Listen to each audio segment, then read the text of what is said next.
Let me guess. Oh my gosh, it looks like sound is working right away. Welcome everybody to Legendary Tales. I'm Devin. We got our players. We are starting from episode 22. I believe last time it was... I don't remember what we did last week. We played last week and I don't even remember. So we met the person that we rescued. Her name is Cheslet. She's a dryad. That's And right. me. And Samus, And who's you just bonded in got... the house. You went all the way from... essentially Skjornsorn down here in the crag, Skjornsorn all the way to Turfor, all the way to Gunderfort, and you arrived at the Garden District in Gunderfort to find it on fire and inflamed, literally burning down.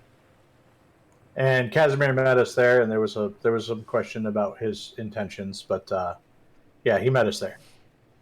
True, Kasamir is there. Let me go ahead and add his token to all these things.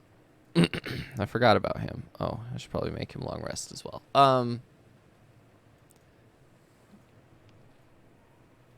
Okay. So, as I believe someone there casted a rain spell to make the whole area start raining, off in the distance in the garden area where there's water and a river flowing through it, and where Dead Ben? Drowned Ben. Drowned Ben is supposed to be. Callum went over there. No. I don't know what you want, but you can't do that. Okay. Drowned Ben is supposed to be. Callum went off in that direction. What are you guys doing? You're basically sitting at the precipice of this on fire area. Are you doing anything specific? Sorry, was Roots there? Roots was there. He was distraught, Roots. but I can't remember if Roots fucked off or not. No, he's I think still he's sitting there. He's still sitting there.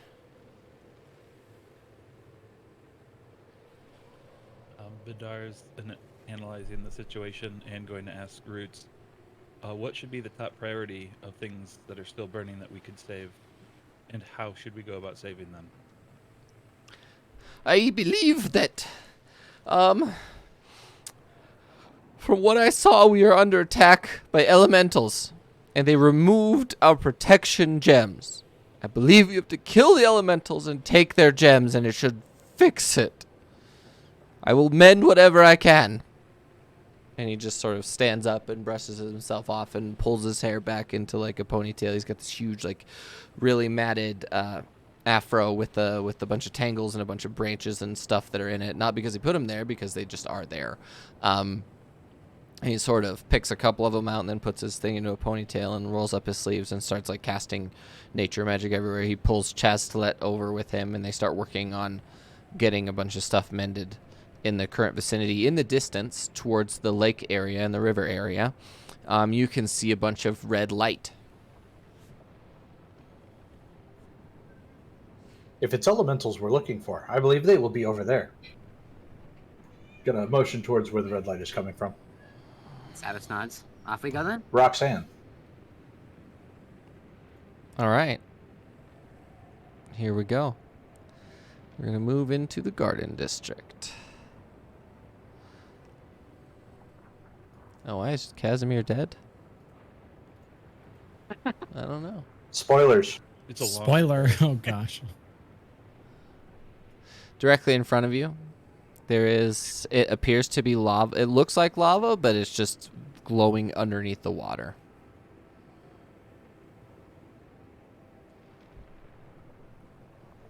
Directly in front of you are 4 burning elementals. They are incredibly hot looking, and they're literally just walking around burning everything they can see. If everyone would like to make a perception check before we go into combat, that would be great. We're going into combat? Mm-hmm. Spoiler. I would also like to approach this stealth, for the record. Preferably separated from the party. That is my forte. Sure, go ahead. Go ahead and make a stealth check, please. Alright. After you make your perception check, obviously. Yep.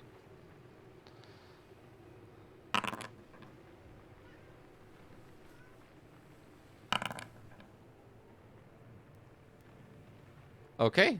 28, dang. Okay. You don't see very much, but Vidar and Technician, you can see inside the elementals, like physically inside their like little like armor chest plates that they have, there are these glowing green, or you can't really tell what color they are, but they're like glowing orbs inside each of the elementals.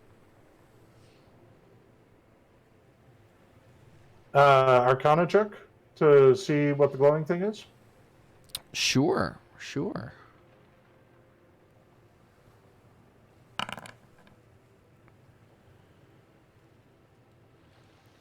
You're not really sure, but it does appear to be some sort of like focus or nature magic emitting thing. Appears to be suppressed in some way. And with that, we're going to go into combat. Let's see how effing loud this is going to be.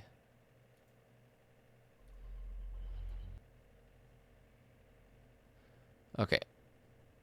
There we go. We got a little bit of ambiance. See if it gets super loud. Hopefully not. But what you do is right-click on your token for everyone that's here. And hit the sword and shield. And you don't have to do... Remember, you don't have to do it on your dog. Your dog goes on this after you... Or in the same turn that you do. Doggo.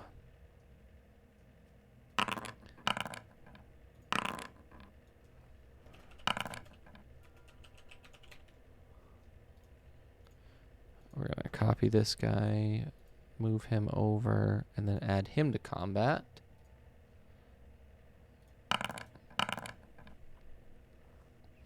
And then we're going to right-click here, show everyone the combat tracker, and the burn elementals will be going first. What is their movement speed? Ooh, 50 feet. This one's going to go ahead and beeline straight to it.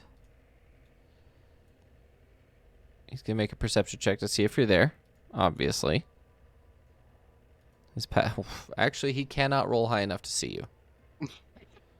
It's impossible. Yarr. So basically, they all turn and see you guys, and they start beelining towards you. This guy's going to come right up here.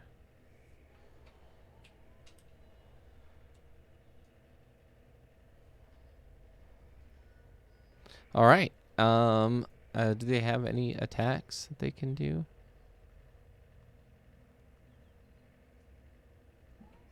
No. I have to kick my cat out. Sorry, guys. I.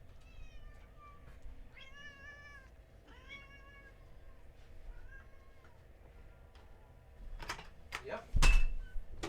That would happen.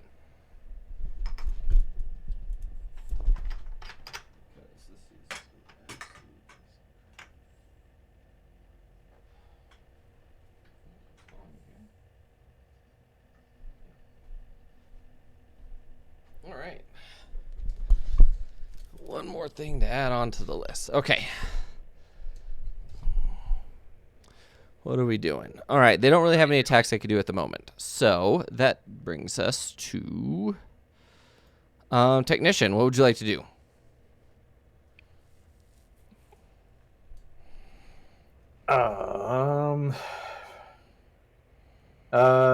Heavy crossbow. All right. Can you if you double right click, you can tell me who you're shooting at. Perfect. I was trying to remember. I thought it was alt click for some reason.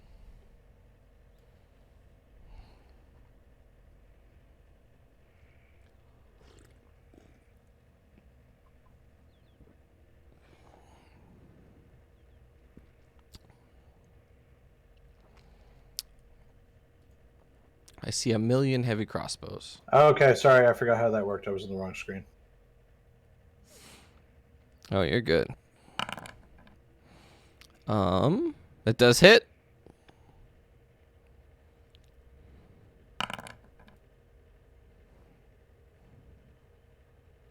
All right. Is your weapon considered magic? It is Artificer Infusion. Okay, good.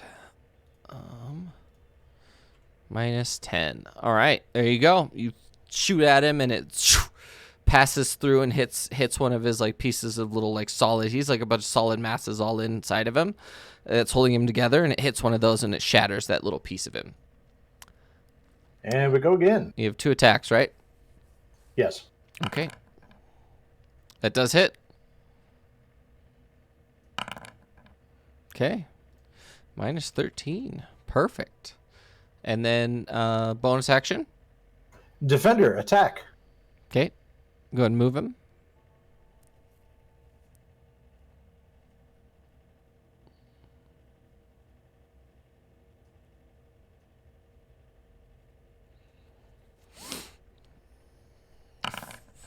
That unfortunately does not hit.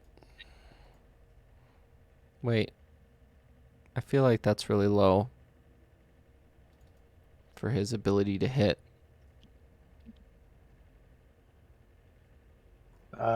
Let's see. It's +4 to hit, reach 5 feet. No, I mean, it's what it is. Dang. Okay. All right. It's just not a very good roll. It was a 4. So there you go. Do you have anything else to do, Tech? Nope. All right. Kasamir is going to rage. Where are you? That's new. Never would have thought that would have happened. I know, right?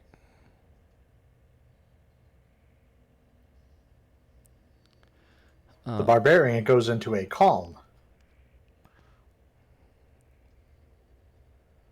All right. So he is an angry boy. So that means he's going to do form of the beast. Is going to be claws.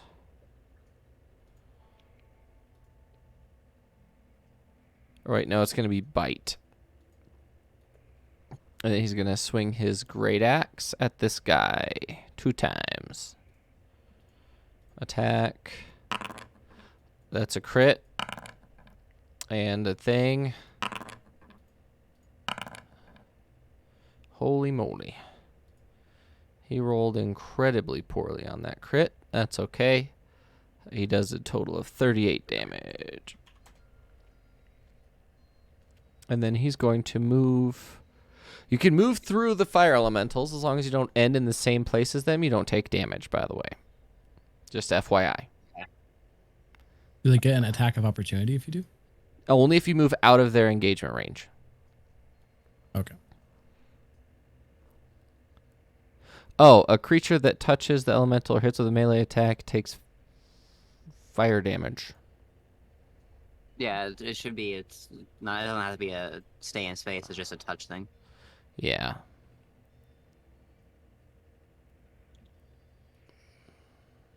I mean, technically, Kasamir could have moved around, right? But obviously, melee attack. Yeah. He just wanted to get on the other side of it.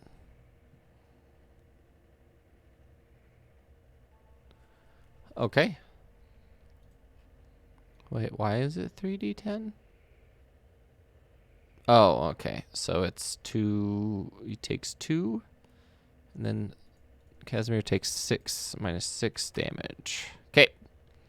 So anytime you hit 1, you take damage, period.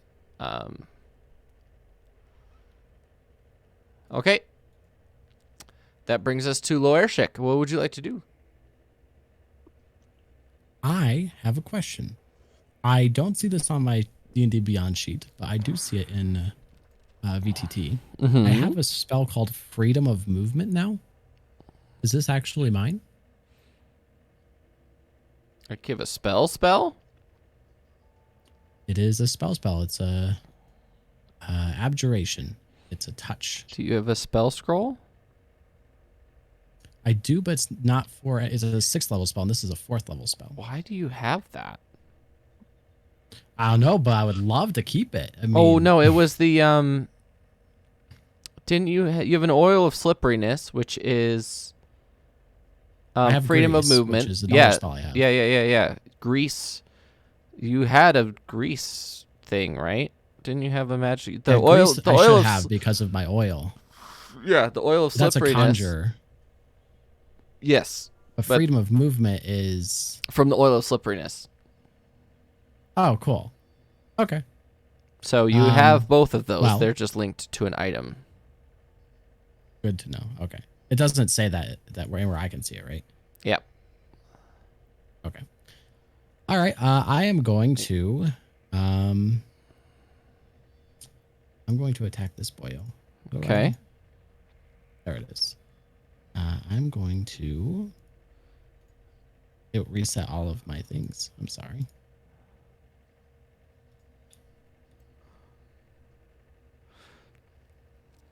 Where? I no longer have an attack. What the heck? Oh, there it is. Okay, I found it. Okay. I'm going to attack him with my maul. That's a hit. Ooh. Take 8 points of fire damage. Sweet. Okay. That's your first attack. I am going. I get 2 attacks per, and I also have. Yep. Action surge if you want to use it. I don't think I would, but Yeah. I will attack him again then. okay, that's a hit That's for 16. You take 1 point of fire damage. Nice. weakling. And then I'm going to. Where is it? I'm going to Hungry Jaws him. You got Hungry Jaws him. Nom. Once per short rest. Oh, shit. Okay. Nom, nom, nom, nom. Yeah, there should be. Why does it say if it hits, if it doesn't let me roll for attack? It's not like an attack? It is. It's Oh, you have a attack. bite. You have bite in your... on the top of your weapons. That's right. Doop. Sorry. I Oh, think that hits. I think it hits too. Damn. 8 damage. You take 9 points of fire damage. Oh, he made up for it. He did. And then I get 3 temp, right? Yep. All right. Well, you had 3 temp. It's kind of gone. Do I take the 3 temp before? You do take the 3 temp before. So give yourself... All right. So I'm gonna. Yeah. Oh, thanks. And I will end my turn. You're not moving or anything? I guess I could. I'm gonna move right here. I'm gonna apply freedom of movement to Rep Rap. How do I at the target him like this? Yeah. Cast spell. Okay. Cool. Unaffected by okay. difficult terrain. Oh. Interesting. Being underwater imposes no penalties. Interesting. That's sick, actually. I don't think any of us want to be under the water here. You can get away from fire elementals by doing that. That brings us to Sabas. All right. I would assume, considering there's angry fire elementals and lava everywhere, that if a Sabbath casted a verbal spell, she could stay stealth. Specifically, summoning Shadowblade. Basically, yeah. Essentially, you're not going to be seen until you attack. Okay. And So it's not lava. It's not lava. It's just very brightly lit water by fire Okay. that's underneath it. Still water. It's still water. All right. She's gonna pull a Shadowblade out of the air, step back here, and throw it at the elemental. All right. Ah. You hit. I forgot to roll with advantage. Let me roll more. Do you roll with advantage, though? I'm attacking from stealth. Oh, you are. But it didn't matter in this specific Yeah, moment. that one did not matter. You still hit regardless. And you get sneak attack damage because of Defender. Yep. So there is that, and Yep. then...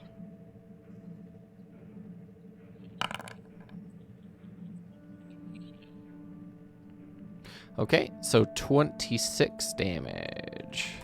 Perfect. You are not within melee range, so you do not take any damage. And then your thing appears back in your... I have to use a bonus action to resummon it next turn. Oh, okay, because your first bonus So, action was summoning it in the first place, right? Yes. 'Kay. Currently, it's stuck in the side of the elemental. She's going to then back the fuck up. All right. Sounds good. Let's see, 50 feet, 1, 2, 3, 4, 5. I can't move far enough anyways. There we go. If he wants to That get works. you, he's going to get you. He's gonna get me. All right, that That brings is- us to Vidar. What would you like to do? Vidar is going to start by moving around to this side, and then going to stab the one right in front of his face. Sounds good. And are we doing the flanking thing? Am I behind, or is it facing Lorishik? Did we decide on flanking? Did we decide the flanking was a thing as a group? I don't remember. I didn't feel- this question coming up. Yeah. But he sounds. I cool. feel I'll like take we've advantage. been. I feel like we've been using it, Okay. but especially for the rogues, where they're definitely getting advantage where anybody else is within 5 feet. So Yeah. Okay. So then we'll just from now on, I don't know. It's been a while since we actually did combat, like 4 months. So. We definitely used it in that cemetery battle. Oh yeah, definitely. All right. So I roll- You have I roll with advantage. Yep. advantage or discretion? You do have advantage. That's a hit. And you do sneak attack damage.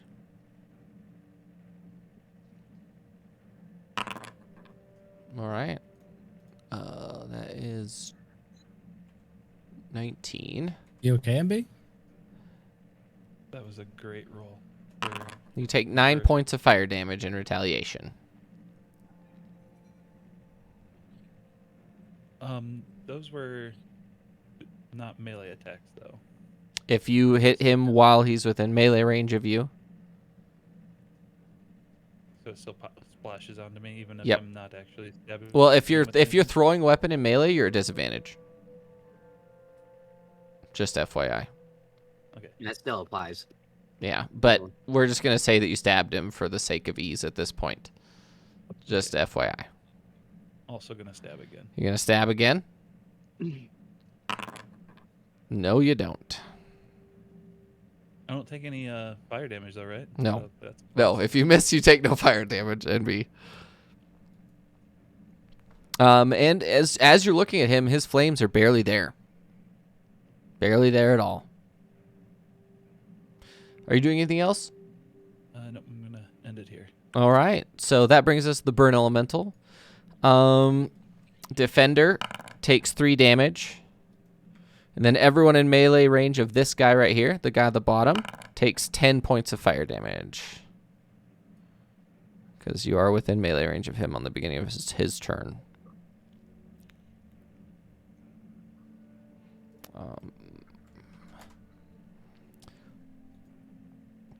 All right.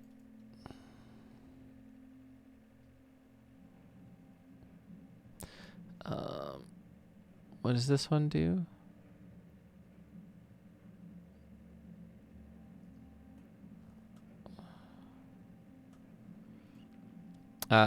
So this elemental here. Now that this one knows where you are, whoop, defender can make an attack of opportunity if he'd like. will do.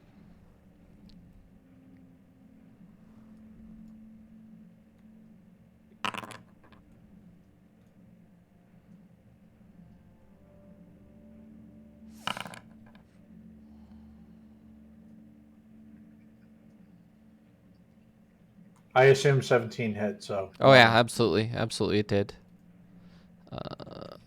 And he also takes 4 points of fire damage. The steel defender does. And then this guy's gonna move over here. He's gonna try and slap Kasamir. He gets 2 touch attacks. That Is does not hit on both of those. there no attack on Savas? Oh yeah, sorry. Yeah, he's gonna try and touch you twice. Okay. 'Cause he's A a little confused. little touchy guy. What's your AC? 18.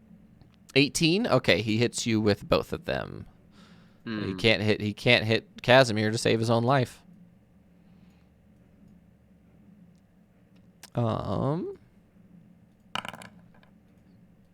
You take 11 and then 23 points of fire damage. All right. 11 and 23. And then he tries to hit that one. This one's gonna try and hit.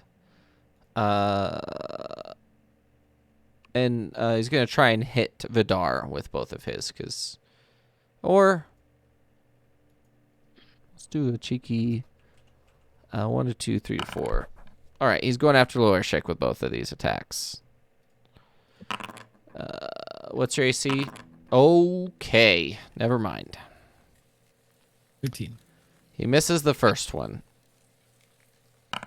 He deals 28 points of fire damage with the second one, which is incredibly low for 46 plus 3 plus 2d10. Oh, why am I hearing two of them? Oh, that's why. Mute. Thank you. That's just very not good. All right. And then Technician. What is your AC? 19. He doesn't hit you with either of those attacks.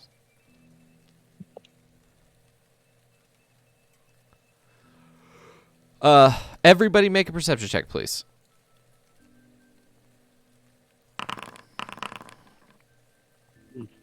Sabas, you are Not very perceptive. not perceptive at the moment. You got a fire elemental deep in your face. Kasamir yells out, and Lorishik, you notice this as well, that when they move, the sort of orbs in the center of them shift forward, and they almost, like, if they move, the orbs are like literally all you have to do is reach in and grab one. Hmm. Kasamir looks over at Lorishik because you both are sort of like looking at the same guy. He sort of turns to you and he says, "You grab that one. I'll grab this one." And yeah, that brings us to Technician. He says, "I'll grab it," and then he yells, "Everyone, grab the orb!" Okay. Technician is going to reach in and try to grab the orb. Okay. Go ahead and make an I don't know. Sleight of hand. Sleight of hand. Yeah, so you can do sleight of hand, athletics. Either of those will work. You reach in and you grab this orb and pull it out, and you see it go, and it dies down a lot as soon as you pull the orb out, and you feel a sort of strange aura come over you, Technician. Are you doing a bonus action or anything? Yes. Yeah, give me a second though. Okay.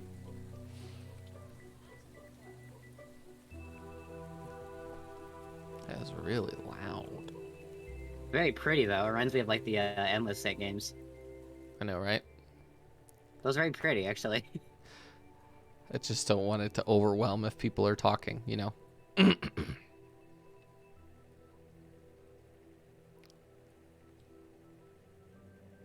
Okay, and on deck we have Kasamir. Just gonna try and grab it. So, and then Lorishik is after that. I'm going to cure wound. Hang on a second. Yeah, cure wounds on Lorishik. Okay, keep in mind it was your action to grab the orb. Was your action, which is why I asked if you have any bonus that's my bad. bonus That's my bad. actions. I read the wrong row for the action.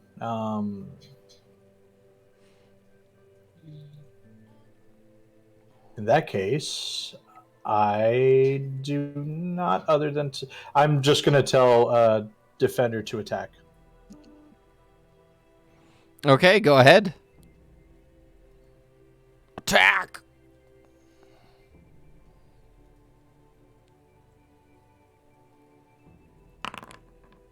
Holy shit. Please roll good on, please roll well on damage. Why did it only roll a single d8?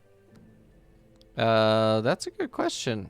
Go and roll another go and roll another d8, technician.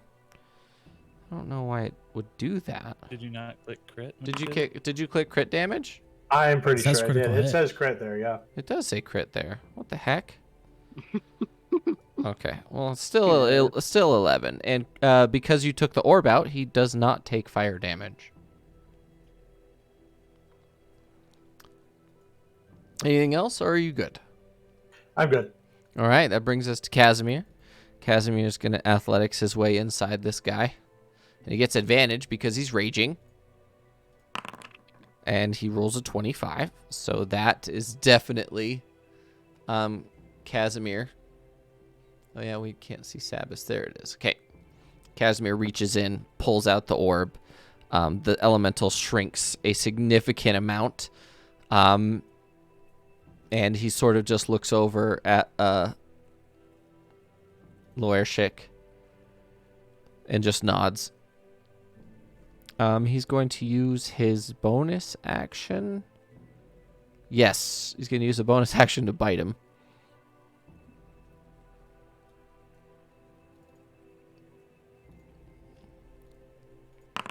And he misses. Great. So that means his rage is going to end. Unfortunate.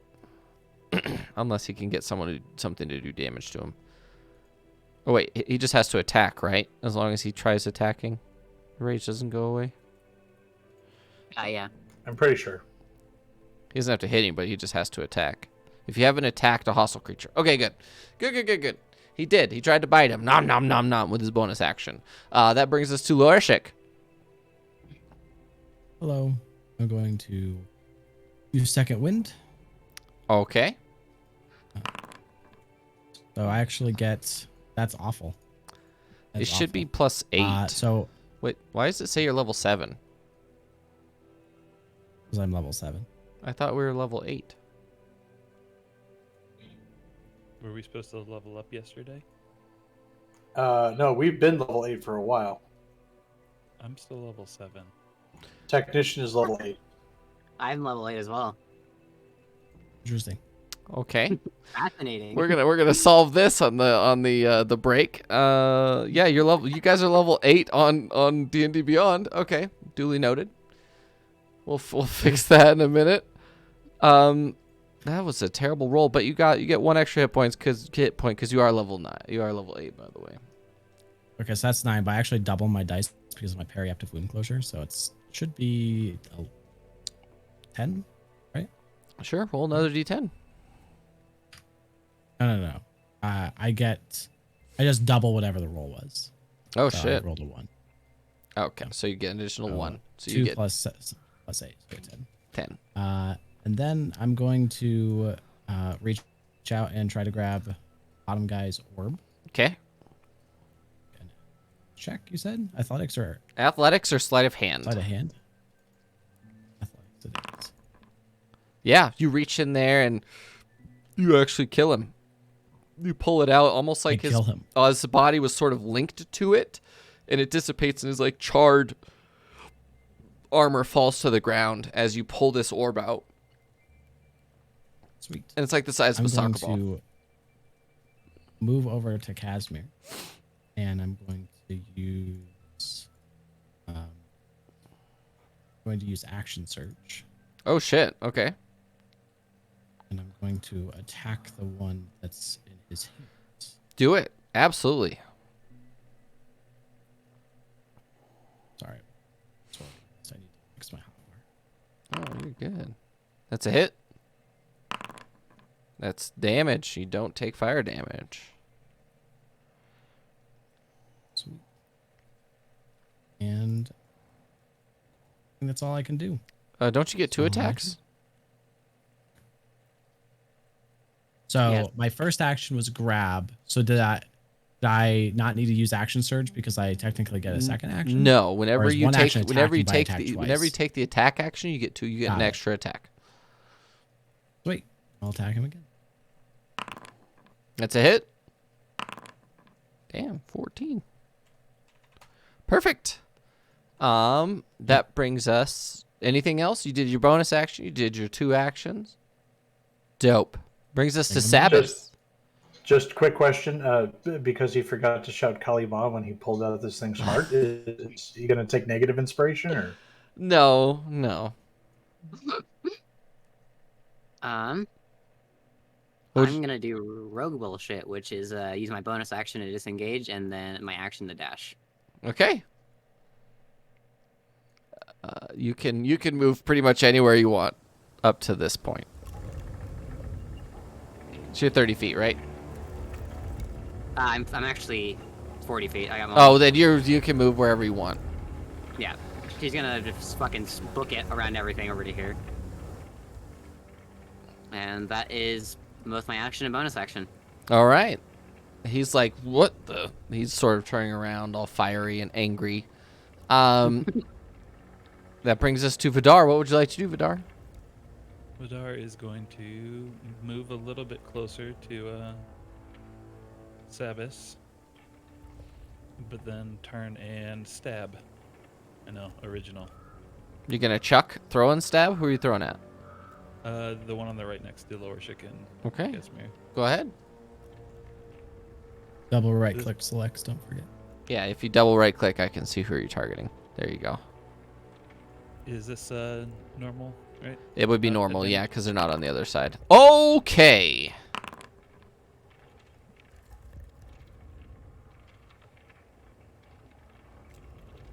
I assume That I was roll for crit. concentration earlier. Yeah, that crits. Oh, yep. Thank you. What? Just poor rolls today. And I get the sneak attack too. You absolutely do. Does that crit as well? Yeah, it should.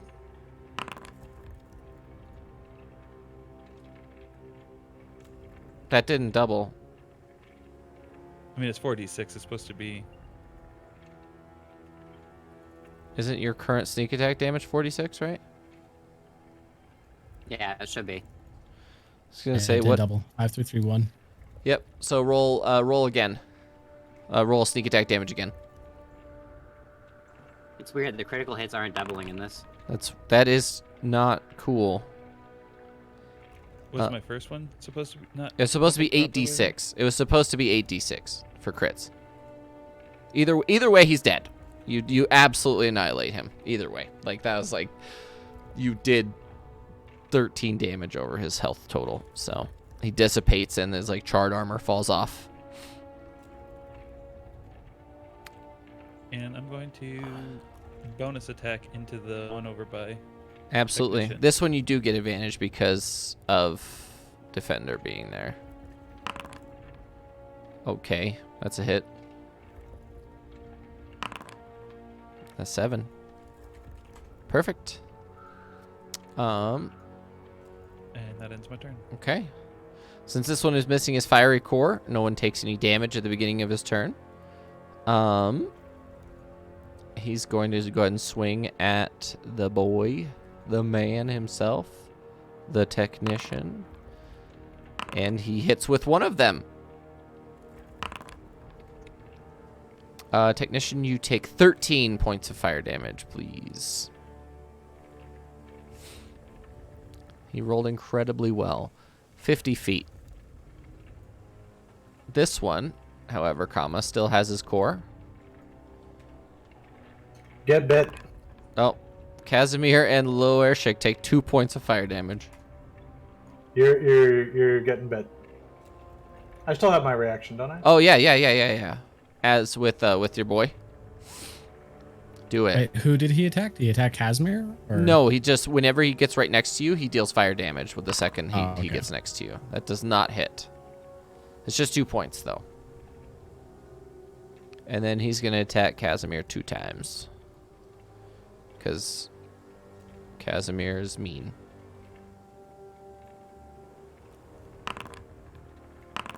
Hits with one of them. Deals 14. Because Kasamir does not reduce magic damage.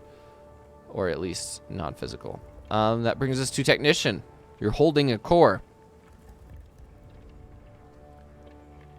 All right. Movement. So far. Then we're going to try to pull the core out of the one that is currently attacking Kasamir. Okay. You're more than welcome to try. Oh, yep, absolutely. He does not have enough hit points left to survive.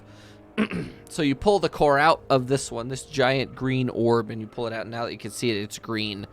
And he immediately, like, pulls out and he dissipates, and the molten armor falls onto the ground. Do you have anything for a bonus action?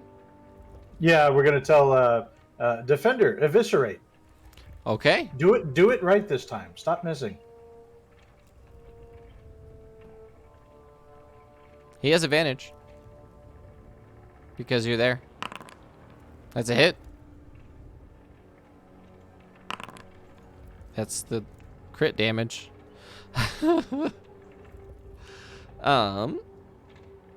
Okay. That brings us to Kasamir. Kasimir's gonna walk over here and slam this fool to death with his great axe.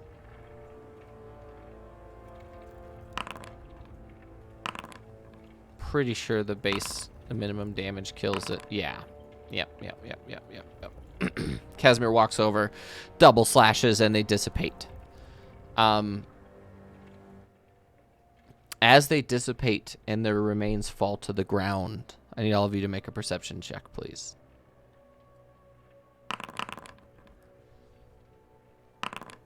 Man, it swings, like huge swings for everybody at this point.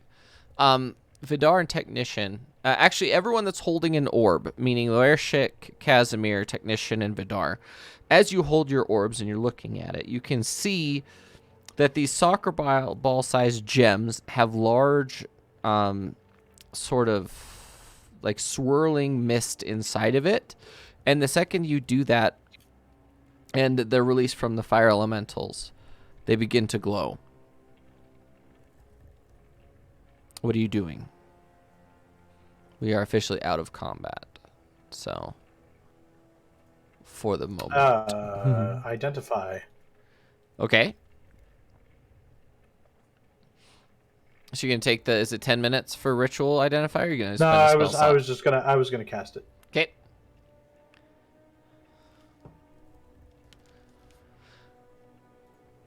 This is what's called a nature's focus.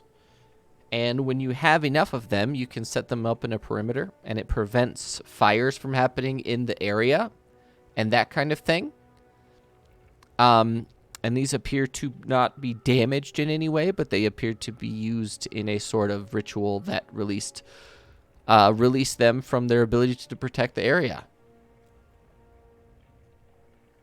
These appear to be the protective wards that... These appear to be the protective wards that Root spoke of. We should return them to him. He will know what to do with them.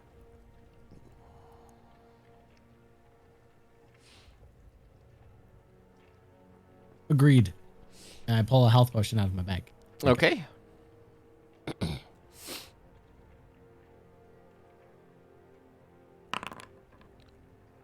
Sure. So I double the 8 and then add 2, right? Is that how that works? It should, yeah. Okay. All right. Sabas, do you require mending? Sabas looks a little technician. It'd be nice. That kind of hurt.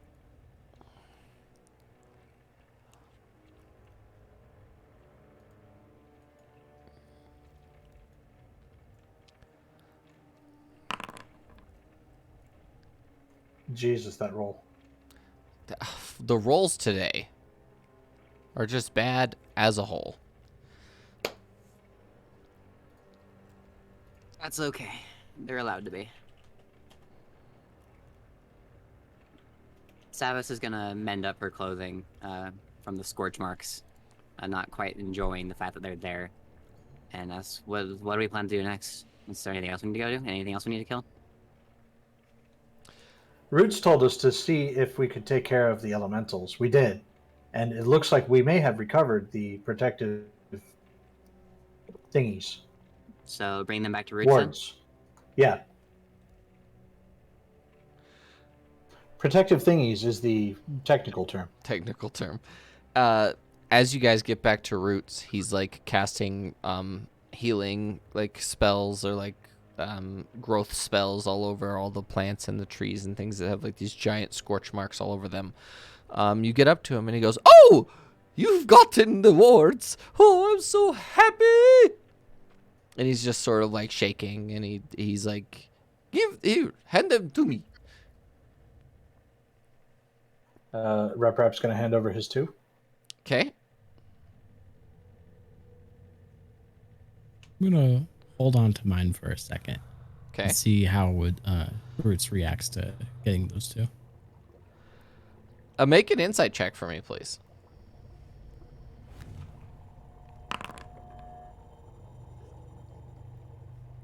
He's very excited. He's just like fucking That's great. blushing really hard, and like he's just having a moment with them. Aw. I They're his keep friends. like observing it and seeing why it's glowing, maybe staring at it. Go ahead and make an arcane check for me, please. Or Arcana.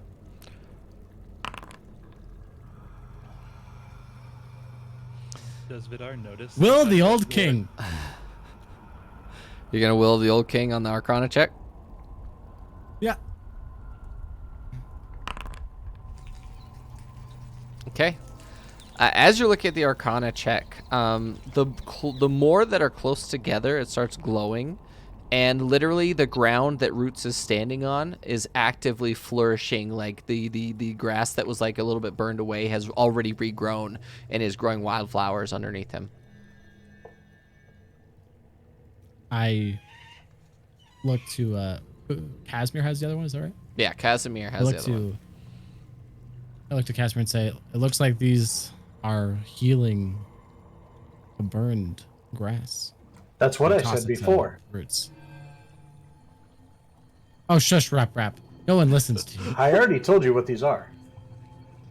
I don't understand your language. I'm sorry. I'll learn it someday. It's common. I only speak Abyssal. So do you give him back the I toss the third one to. why is it? He has to make an athletics check to see if. Should I make an athletics check to see if I actually properly throw it to him, and he should do one to see if he can catch it since he's holding two already? If you would like to. Let's do it. My Stack, throw's you were- great. Snack, you were there in that campaign where French made Ku roll to avoid stepping in horse shit, right? Wow, he's a -2 strength. He still rolled a 10, so he caught it. Probably, but considering how far ago it's been where French was DMing, that was like maybe 5 years ago, I do not remember on this Yeah, slightest. yeah, fair enough. All I remember from that campaign is getting drunk, trying to flirt with a girl, and then falling out of a tree and dying. Someone had a new character. You throw the Oh, orb. not you in real life. Got it. Oh, good. That's good. Oh yeah, no, Um, I do that without the dying part. So you throw the orb to Roots, and he sort of catches it and like bumbles around for a second, and Kasamir comes over and plops it on there. He goes, "Oh, okay," and he gets sucked up by the ground. Oh, he gone. Does the ground start healing rapidly outwards, or is it just he goes? He goes, whoop, and then a few moments later, you're like looking around, and Chaz Stilett is like, You look up, and this enormous sort of green shield begins to like crawl its way above you in like a giant dome, and eventually it takes a couple minutes for it to connect, but it connects, and then it stops altogether and disappears. And all at once, a lot of the plants begin to flourish again, the ones that are meant to do so. And Lorishik, in the distance, you see Callum waving at you. I yell over to Calm, coming, and head that way. Is anyone going with him? Sure, but the whole time kind of keeping an eye up in the sky where the protective aura dome thing went, just trying to see if I can spot anything about it again. Go and make an Arcana check for me, please.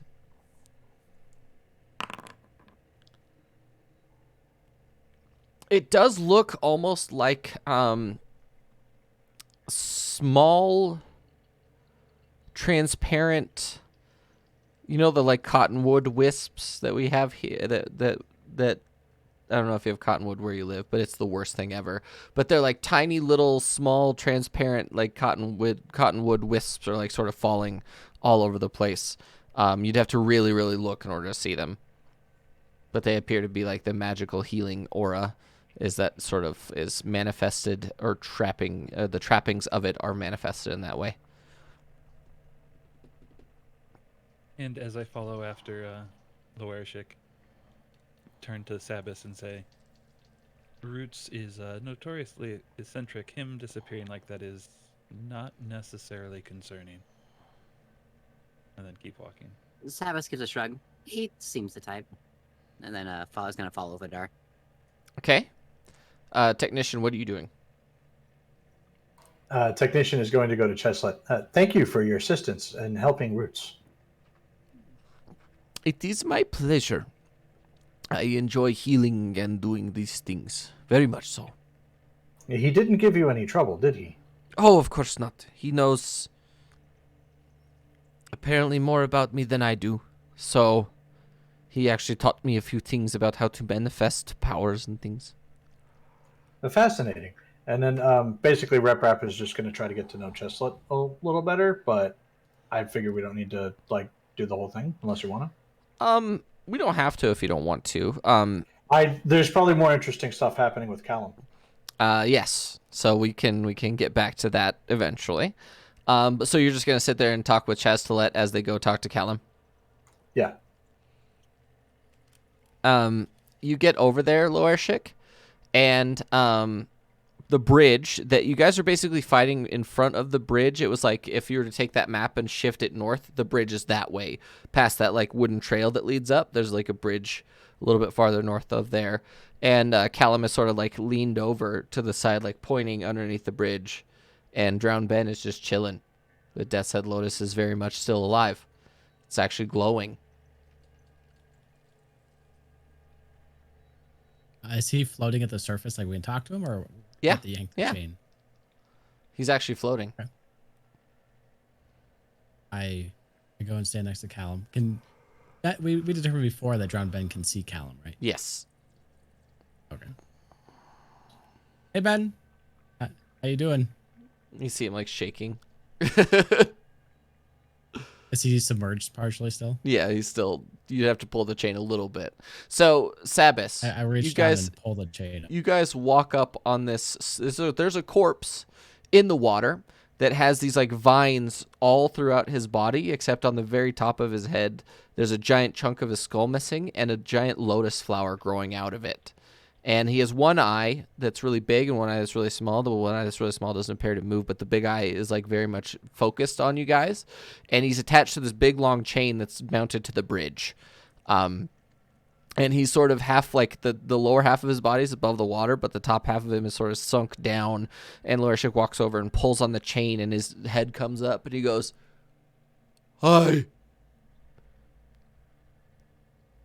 You look rather healthy. Ben, Am not. Ben, are you doing okay? It's kind of got hectic here. It was quite hot. And as you're looking at him, you've noticed that a lot of his body has actually regenerated or gotten some sort of new life to it. Because he barely had a jaw, like he had a bunch of his parts missing. He actually has quite a bit more flesh than he used to. And your flower seems to be glowing, and there's more of you than I remember. Yes. It feels like I'm being regenerated. Well, it seems like you are. It feels good. And you can see like his little tiny, because he has his hands and his legs, but one of his like arms, both of his arms are super shrunk down, like mummified almost. And he has one of his fingers like going like this on the top of the surface. He's like, look at what I could do. He's very excited. Ben, your last name isn't Connery by chance, is it? No. Should it be? I tried to like wave to Chaslet and Technician to get their attention. Hey, Technician! You two should come over here. So then the man says, I'm sorry, I can't eat that. I'm a vegan. And I replied to him, I'm sorry. When did you find out? Oh, Lorishik is trying to get my attention. Excuse me. And Rep Rap's going to head over to Lorishik. He appears to be trying to get both of our attention, Technician. Oh, come with me? Question mark. It would be my pleasure. And she follows you over there. And she says, oh, Lorishik, how can I help you? Our friend here has a Death's Head Lotus on him, and it seems to be glowing, and there's definitely more to him than the last time we saw him. Anything you know about this, given your magical abilities? I can look at it for you. And she sort of looks in deep, and she sort of looks at him, and just gently like rubs the flowering petals in between her fingers, and she says, I don't believe this is a Death's Head Lotus anymore. I think it has a new phase.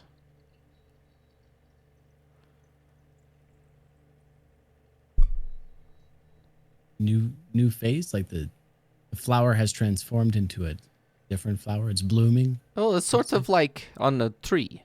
You have a tree that produces fruit. The fruit starts out as a leaf, turns into fruit, or flowers, and then turns into fruit. Correct? Death's Head Lotus, from what we understand, and what I understand, is it consumes corpse, flowers, turns back to seed, or produces more seed. This one has transitioned from flowering to producing seed to a new step that I've never seen before. You hear that, Ben? You're a fruit. Not much has changed since I've been alive. I wonder if it tastes good. I wouldn't recommend it. I just give him a curious look. Cyrus knocks Lorishik on the back of his head. No. There's other people we can eat later. Dead people don't taste as good as alive people. See, how would you know, Ben?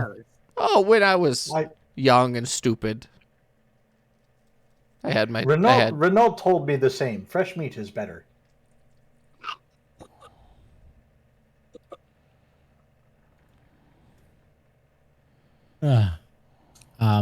Well, it seems that maybe Roots might have some information. I knock on the grass near the bridge and just like, Roots! And Roots' head, just his head pops up, and like the little circle of turf above his head just sits on top of his head. You called? Hey, Roots. I probably can't explain it nearly as well as Chaslet. Chaslet, would you mind telling Roots what you just told me about the new phase, whatever? And she looks at it, and she explains the whole thing, and he goes, I believe the fire elemental magic might have given new power to it. Because, see, Ben has been desiccated and mummified for many years. So, he's been put into a new state where he's actively regenerating. I don't know what to do with this, but it's good information. Thank you, Roots. Appreciate the help. I looked at Ben. Well, Ben, hopefully the next time we see you, you're walking, if possible. Otherwise, I hope you're full body floating and you feel better. I'm glad that you're okay. I do feel better. I do. Actually. Well. Roots, is there any clue as to who or what may have caused this insurrection? I was looking into it. And on the sides of the pillars, there were these. And he pulls out 4 Eye of Moonball. Do you mind if we take these? We are starting a collection. Sure. I don't know what to do with them. They feel powerful. I kind of want to break one. That would be most unwise, Roots. What do you mean? Well, the last time we saw one of these break, a continent went with it. Oh! Okay. He sort of like Let's break one. gently places Let's them on not. the ground far away from each other in front of him. By the way, did someone plant the seed I gave you? We did not. We were still debating the best place to plant the seed. Oh, okay. Well, I will know when you do, and I will be there. Roots, do you have any opinion on where? But we were thinking Turfor, but you I think that would have a be better idea. fantastic. I don't know. It's very safe. It could be guarded. Yeah, I think that Does it sounds... have to be on this continent? Like, technically, we could do it at the Warband's camp as well. Actually, out of character a second here, but we gave the seed to Sinhold in episode 20. You did give it to Bounty Master Sinhold? We gave it to him for him to pick a spot outside of Turf 4 that would be appropriate with a large berth because we could figure out a spot. So Sinhold has the seed, but he's supposed to go find a spot. And That's what he it is was. not working on that at the moment. He's busy. Considering we went through Turf 4 and we did not see the tree. I mean, is his Kanban board stacked and he only has like a whip limit of 2? Tell him to get on it. Okay. So, yeah. Roots just looks at you and he goes, okay. You know where to find me. And he sort of shrinks back down and the turf perfectly sits back down and weaves itself back in. There's 4 Eye of Moonball just chilling.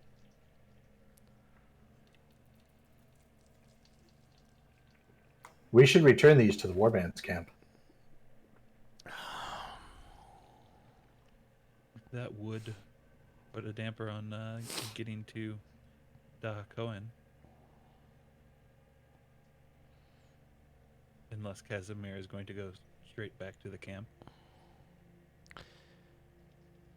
I could if you want me to. I could do it. They sent me with a yeet stone, so I could do that. Or we could take your new companion here and get her introduced. Because they are meeting at the moment. I am curious if the guy at the place we are going to might be able to help us with these Eyes of Moonball.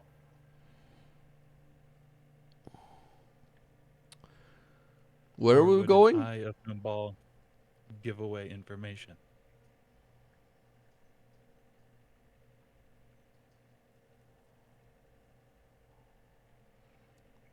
Where are we going? We are going somewhere. Oh, that's nice. Should I don't each know. of us I carry do one not of know these how eyes? to describe it to you well, Kasamir. What'd you say, Lorishik? Should each of us carry one eye, as to not have them all rattle around and clanking against each other in one person's bag? That probably would be a good idea. Sabbath Who has sort the of current one? hold her hand out. I guess I'll take one. You need me to? They You are... already have one, right, technician? At the moment, yes. I was going to put all of them into a sort of pocket dimension. They would be harder to steal there. If we open Chazlet, if we open the mansion, can we put them in there and leave them there and have them disappear forever? Nothing disappears forever. So my money is still there. Not there. I know where it is. But it's not there. Oh, dang. I'm Lorishik just like looks defeated. Like he had a genius idea. It is a good idea, but what happens when those go somewhere where the bad guys can get them? I was just going based off the information I was given that if I put money on the table for the very helpful people in the mansion, they would just be gone forever. It That they it wouldn't isn't have any gone use. forever. It's right here. Did she like hold out the money or something? No? She sort of looks over at Sabas. I'm just saying. It's right here. All you have to do is ask. Sabas, did you take my money? Evan shakes her head. What? No. I- Insight check.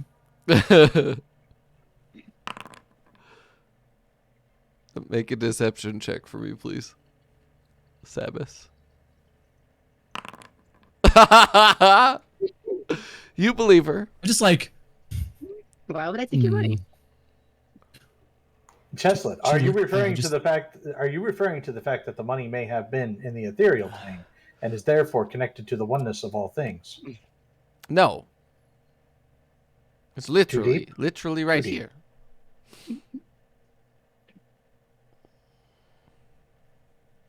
Gaslit, did she take my money? I don't know. Did she? You have to ask her. This is not Insight my, check. not my problem. You're insight checking Chastelet? Go ahead. I'm joking. That seems like excessive. Over 1 gold? Yeah. Insight check yeah, a everybody. little bit Yeah, it's excessive here. And I think what we're going to do is we're going to go on our 15-minute break just a little bit early because my cat, I can hear her digging at the carpet. So, yeah, what we'll do is we'll see you guys in 15 minutes. Bye. First ring.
welcome back, everybody, to Legendary Tales. We're back from our 15-minute break. And we just finished up with Roots and drowned Ben. And I believe the last section of your mission is to get Chaz Stilett to the warbands. Or no, you're going to Doc, go on, right? You have to get her to the Soulforger. Yeah. Yeah. But there is sort of this question of whether or not we want to bring Eyes of Moonball into contact with another Soulforger. Potentially.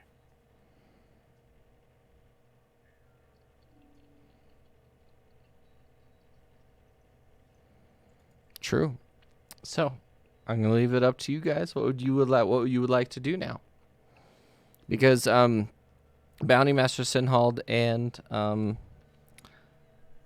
this is as far as they could take you. So, it's up to you guys what you'd like to do. We should head into the cave system to help Sabis with her new map. Well, we could, but I'm far from where these were originated. But you can start a map anywhere as long as it's part of the same map. We could, but don't we You- have more important things to do? You must simply move the "You are here" star. Well, this is more of an on-the-way experience. We're headed that way. I would like to be underground again. That would be nice.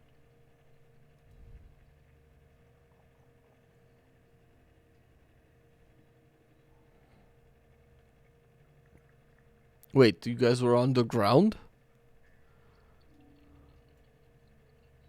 Yes. Well, I was for like a few months. And most of the last 28 years of my life, but you know. Fair. It is very rarely that you see anyone with scales above ground anyway. That isn't trying to kill you. It is very cold up here. I would like to be back down there. That's fair.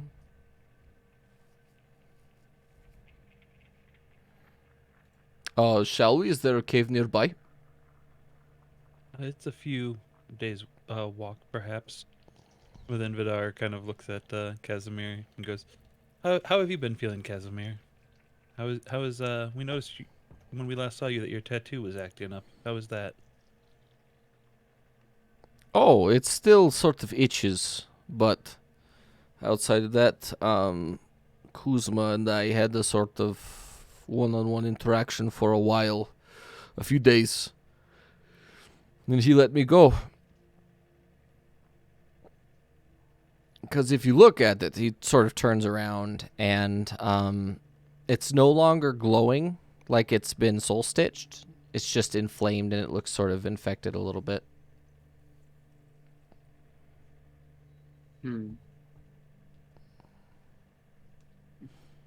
I believe between him and Stanislawa, they took care of whatever was an issue. To be fair, they did remove the majority of my flesh for the first day. Was the flesh still glowing after they removed it? Yes. If you look closely here, and he sort of turns out, he like pokes his thing, you can see that there's a line that like goes around the tattoo where they removed the flesh and then they regrew it with restoration and then re-tattooed it. That's why it looks sort of not quite infected, but it's a little inflamed and swollen. I see. It is not the same tattoo. It is not. They redid the whole thing. It was...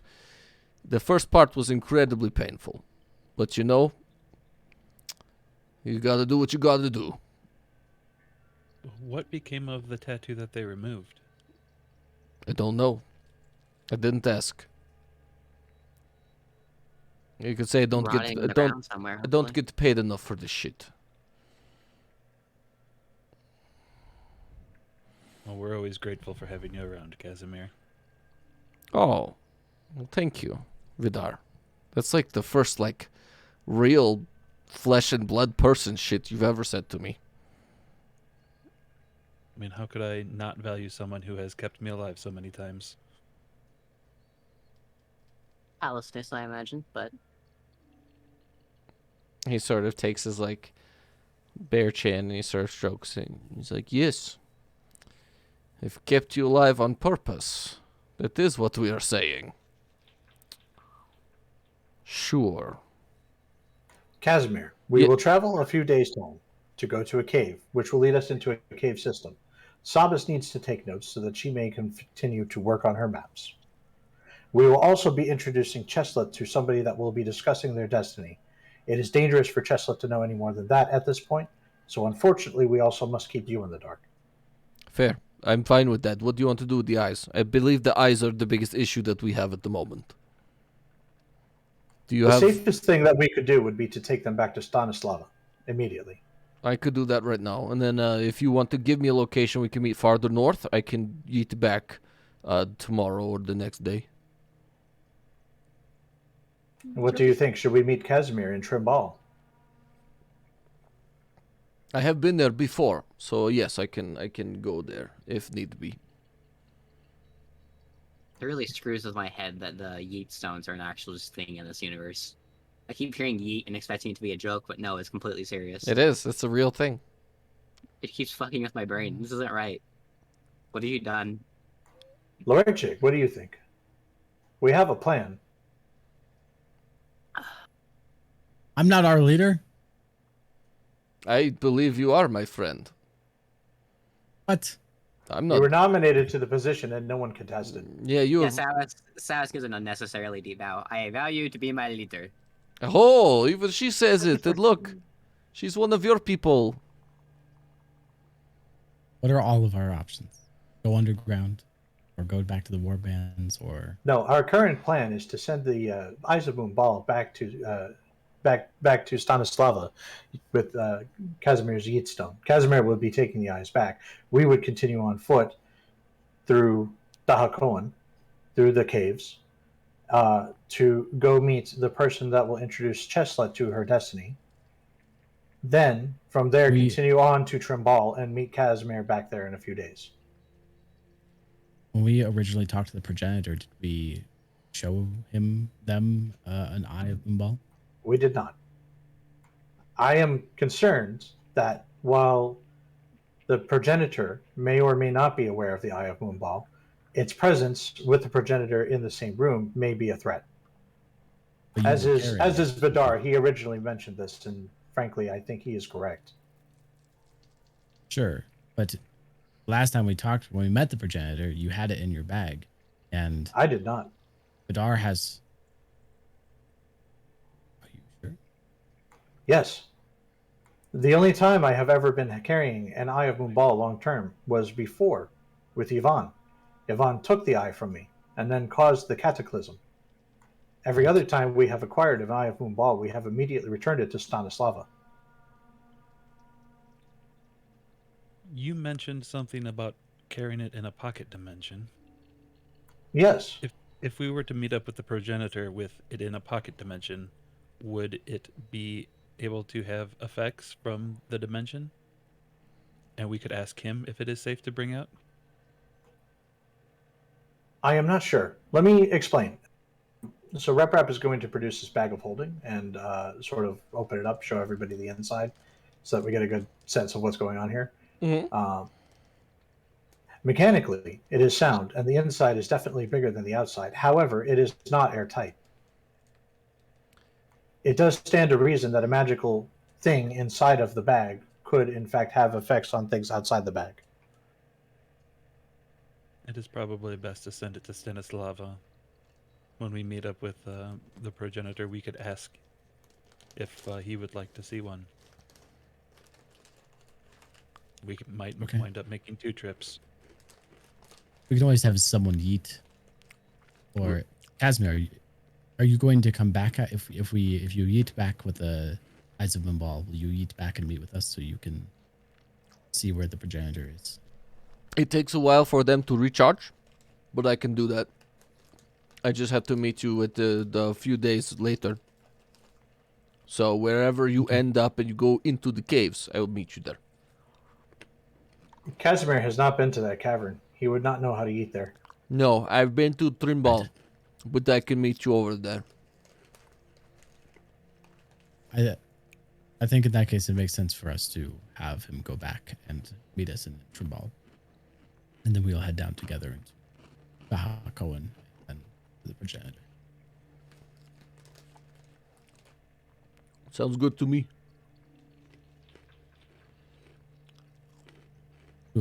do we all currently have one? Does Rap have all of them? No, we each had one at this point. They are currently sitting on the ground where Oh. Roots put them. Oh, okay. I thought I'd already. Right. So, just gonna pick them up off the ground and hand them to Kasamir. Are you picking up all 4? Yes. You have freedom of movement. Will you make a wisdom saving throw, please?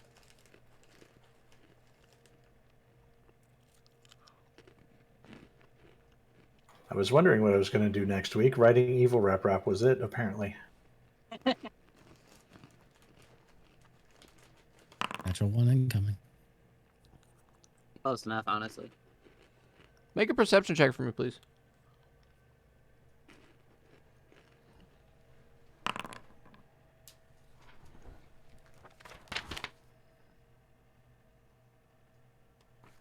No, he pulled out a codicy. Hold on, a cock piece? What? Codicy. It's plural for codex. Hold on, I need to figure out what you see real quick.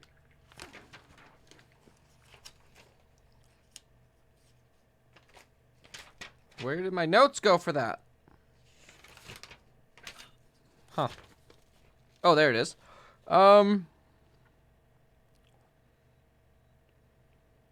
Okay. Roll me 1, 2, 3, 4, 5, 6, 7, 8, 9, 10. Will you roll me a D10, please? Oh shit, for real? As you pick up the eyes of Moonball, you sort of stand there for a moment, and your eyesight is overwhelmed with a picture that is not your eyesight. You're looking through someone else's eyes.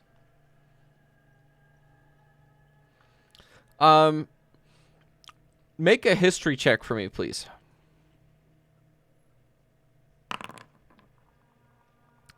Directly in front of you, there is a very fat man with a blonde beard sitting in a chair across from a person who has their boots on the table, a very familiar pair of boots, and they are currently eating what appears to be a turkey leg or some sort of meat. And he looks at him and he goes, "Oh, my friend, that is fine. We can meet later on in the week. And it's going to be quite beautiful. Like the Eevee, as they say." And you know exactly whose eyes you're looking through right now. And then all of a sudden it goes back into your own vision. And you sort of stand there for a second. What do you do? You said a familiar pair of boots. Uh-huh. Whose pair of boots? Yvonne's pair of boots. So I saw Yvonne's pair of boots, or I looked down and saw boots, and they were on the person. No. They were in my POV. Sitting back in the chair, and his feet were up on the table with his boots. Okay, and you're I'm sorry. So I screwed something up here. I thought I was talking to somebody who was sitting in a chair. You were looking through his eyes. Who? So there was a person I was talking to, and I didn't recognize that person at all. A very fat man with a yellow beard. Is that mayor that we ran into? No, the mayor is like the really big. He'd be fit as fuck. He was like super strong man. Like.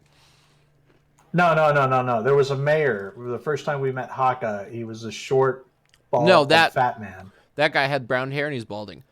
Okay. This guy has like really long blonde hair and a really big beard, but he also has like a gigantic belly. Gotcha. Okay. Rep is gonna sort of just take a beat, continue picking up the eyes of Moonball and handing them to Kasamir and say, "Hold out a bag." He has like a shoulder bag that he's always like a messenger bag he's always had. He opens it up for you. And I'm going to gently place the eyes of Moonball in there and turn to everybody else and say, I saw it through Yvonne's eyes. He has set a meeting for later this week with a fat blonde man. What do you mean? Like you saw through his eyes, like you could see what he was seeing? From his perspective, I was seeing from his perspective. I don't know if this was current events or history, but I saw as Yvonne saw and heard as he spoke, as if I was speaking. Have you ever seen the play performed by bards of Freaky Friday? No. I have not seen that one. I do not understand why Friday would be freaky, but whatever.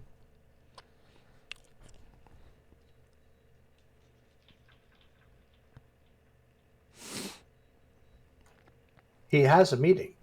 If we knew who this fat blonde man was, we could actually ambush him. Would you know what his clothes look like? Do we know? Do we know what? Yeah. Everybody make a history check as you describe. He sort of has these like large, white linen clothes on that have like red and yellow stripes on them. Vidar, you recognize that as Artstat clothing. So like traditional Artstat fashion.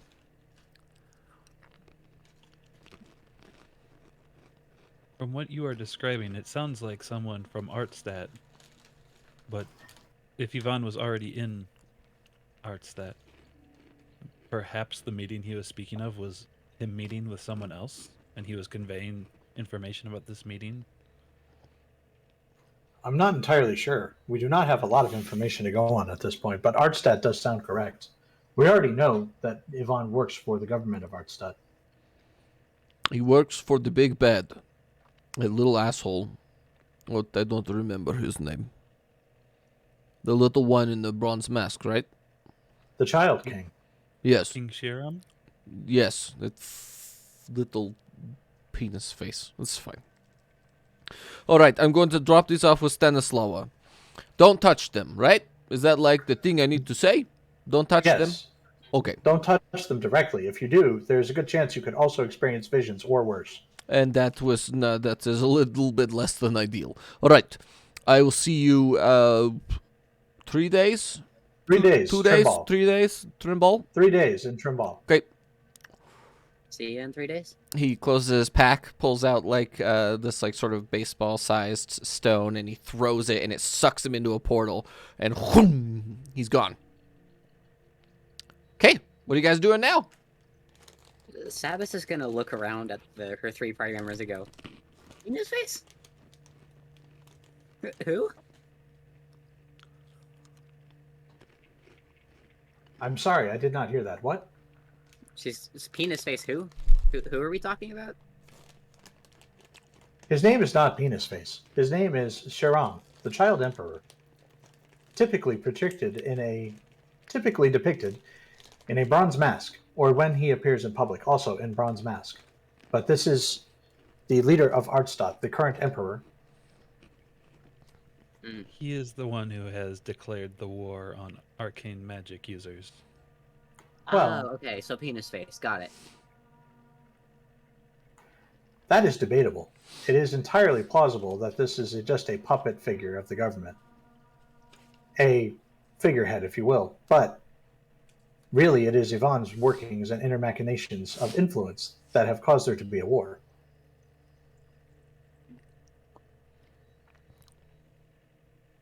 Perhaps the details are unimportant, but I assume as the you... penis face king is the one pulling or enabling this. So when it are you guys gonna head off to Trimble then? Because I don't really know if I explained to Sabas what Yvonne means to everything, right? So Yeah. I don't think I really explained it to you, so I'm just gonna explain it to you as we go from Gundafor to Trimble. Essentially, the first 5 days of them adventuring, or for like 3 months or something like that, 3 or Was It was a few months because we got paid weekly and we got paid several times. So basically they got paid to escort Yvonne, who was sent to them by the kingdom at the time, the kingdom of Artstadt, or no, the Empire of Artstadt. I was explained. I just didn't remember. Okay, but I turns have it out back now. Yvonne is a real bad guy. So Yeah. them being able to see That's through his probably what it eyes, and then you recognize that he was with someone important from Artstadt. So, just Yep. for your notes, for everyone's notes, important guy from Artstadt. Yvonne was talking to him. Technician saw through his eyes for some reason. All right. we can give you more details when we're on the road, Sabas, but we should really make for Trimball. Savas nods. Yeah, we should go. You guys get horses. You have like what is it? I think Sinhald gave you a note that makes most of your horses free or like basically negligible amount of money. And you guys actually make it really easily and quickly all the way to Trimball. It takes you it only takes you 2 days to get there because the blizzard has subsided, so the road has become more clear. So you guys have 1 day before I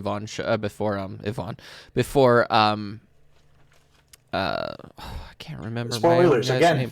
Before Kasamir shows up. So Kasamir shows up in 1 day. You've arrived at Trimball. And Trimball was the place that had the inept governor that wanted to talk to Haka and try and get some stuff out of him. So We should send a sending stone message to Stanislava to make sure everything is fine with the eyes. actually, the night when you guys, or the night before you guys set off to Gunderford, basically a couple minutes after,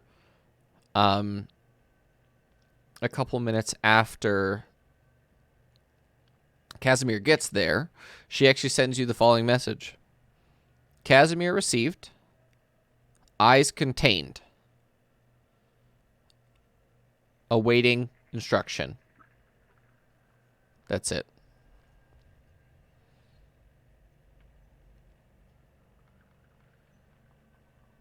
Waiting instruction from whom? We just need to contain them, right? Do we need more? From that?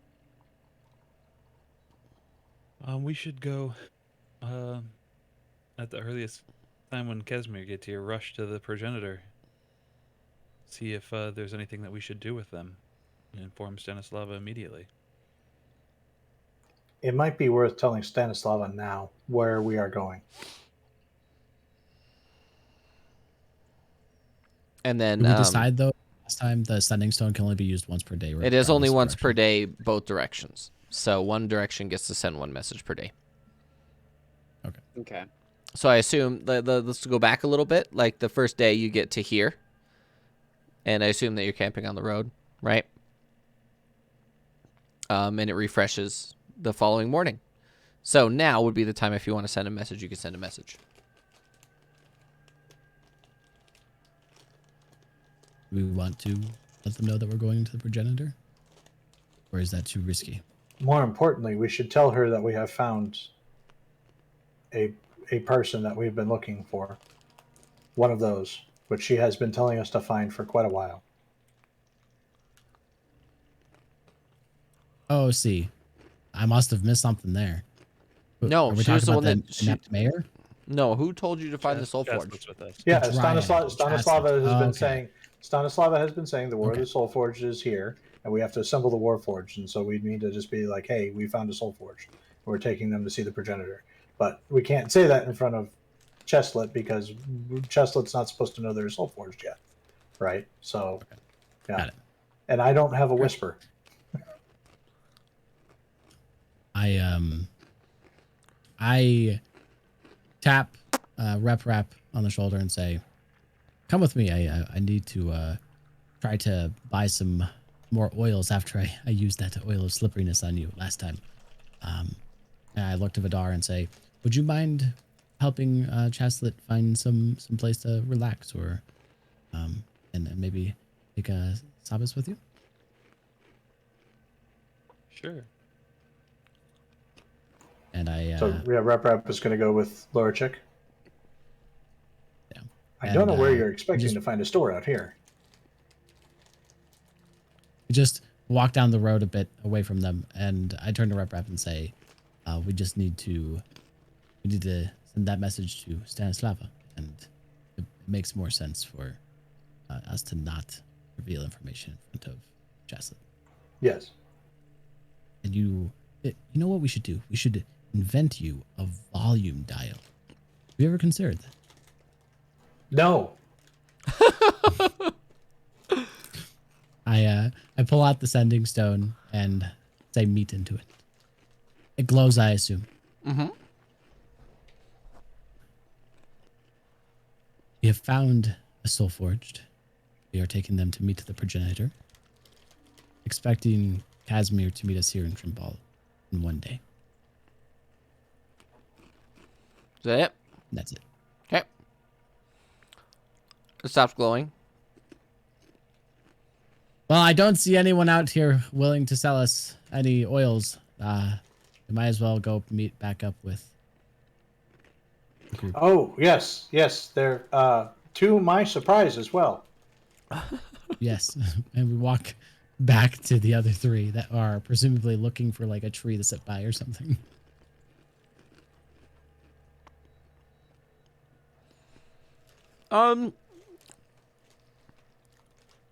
So that night, technician goes into his hibernation mode.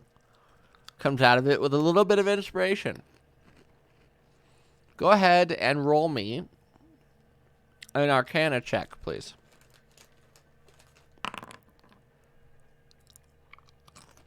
You have crafted yourself a volume dial.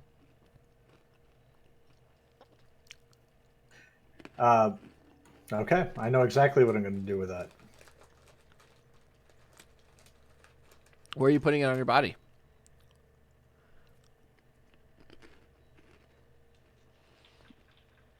Left hip Okay. on the outside. Okay.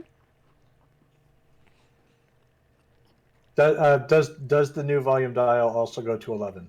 It does. Excellent.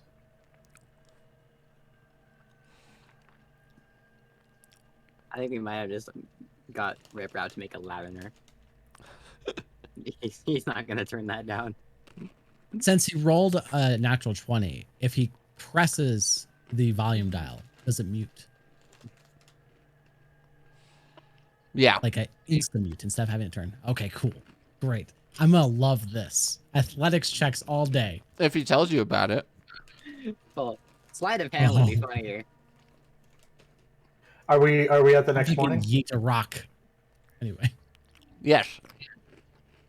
Okay, so Rep is going to sort of motion for everybody to come around, very excitedly motioning, and is basically going to stand in front of them and say this.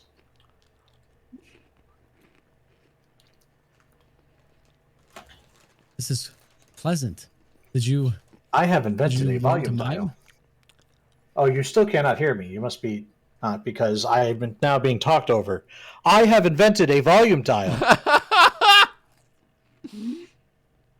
And it sounds like super bass boosted. To the volume of my voice. It's like super bass boosted when he turns it up to 11. It doesn't make it any louder. It just makes it sound horrible. Are you not thrilled? This was your suggestion. I figured it out in my sleep and put it together this morning. Is this... Do you know the proper ways to use a volume dial? I am still dialing it in just a bit. Is this better? Can I see your volume? This is amazing, Rep. Can I see it? You probably would have noticed him fiddling with something on his hip. Yep. Okay. That's great. Does it do anything else? No, it simply controls the volume of my voice. Now I can actually whisper. See? I can now whisper. I don't even know if you can actually hear this. Yeah, we can. Is this too quiet? No.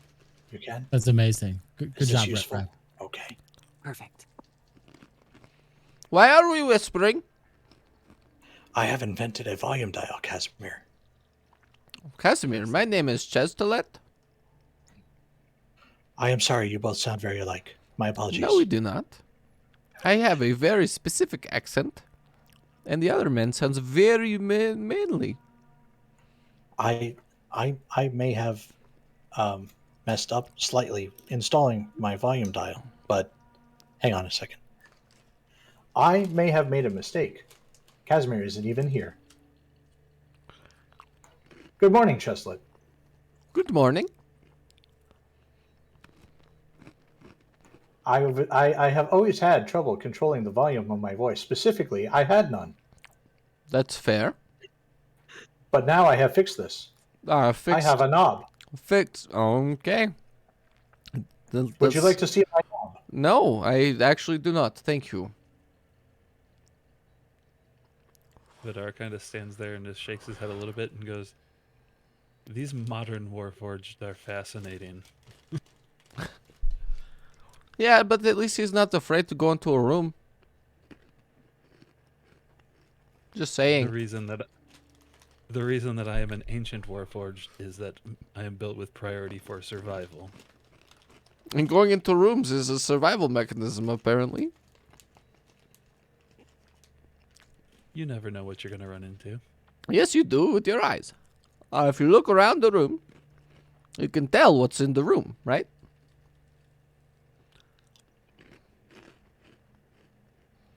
Maybe I can If you use your holes in your face, you can smell what's in the room. Like me. Exactly. You can use your perceptions to look around the room and then see if there are enemies. And if there are no enemies, you can relax. Oh, Maybe I can get Rap to build me a knob that controls anxiety. No, that's true. Can you do that? Oh, we need a lot of temper, though, to interact with your physiology. And Vidar kind of gives Rap the kind of like, don't even bother head shake. I use up all my inspiration this morning. Maybe tomorrow. Fair. Shall we? Yes. You guys head and you make it to Trimball. The city hasn't changed literally at all. It's a little bit more snowy than it was before. You guys make it on the beginning, like the middle of the second day. What do? You have like a whole day until Kasamir shows up.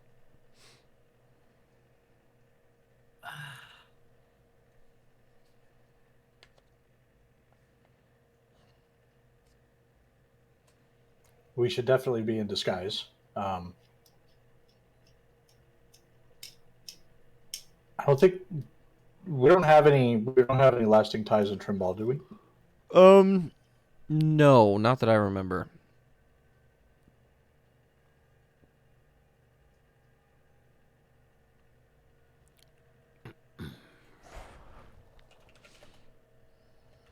Shopping. Did you actually need to get more slippery oil, Lorishik? I mean, I could always use some slippery oil. I believe it's called lubrication.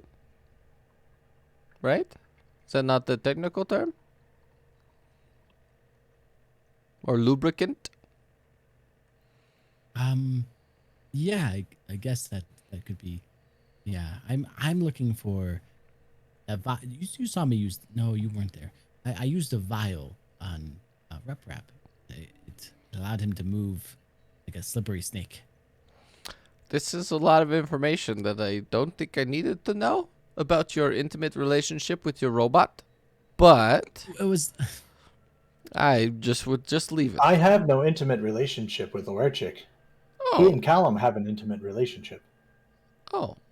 I Callum just is want to usually see how inside this of him. oil would work now that he has a knob.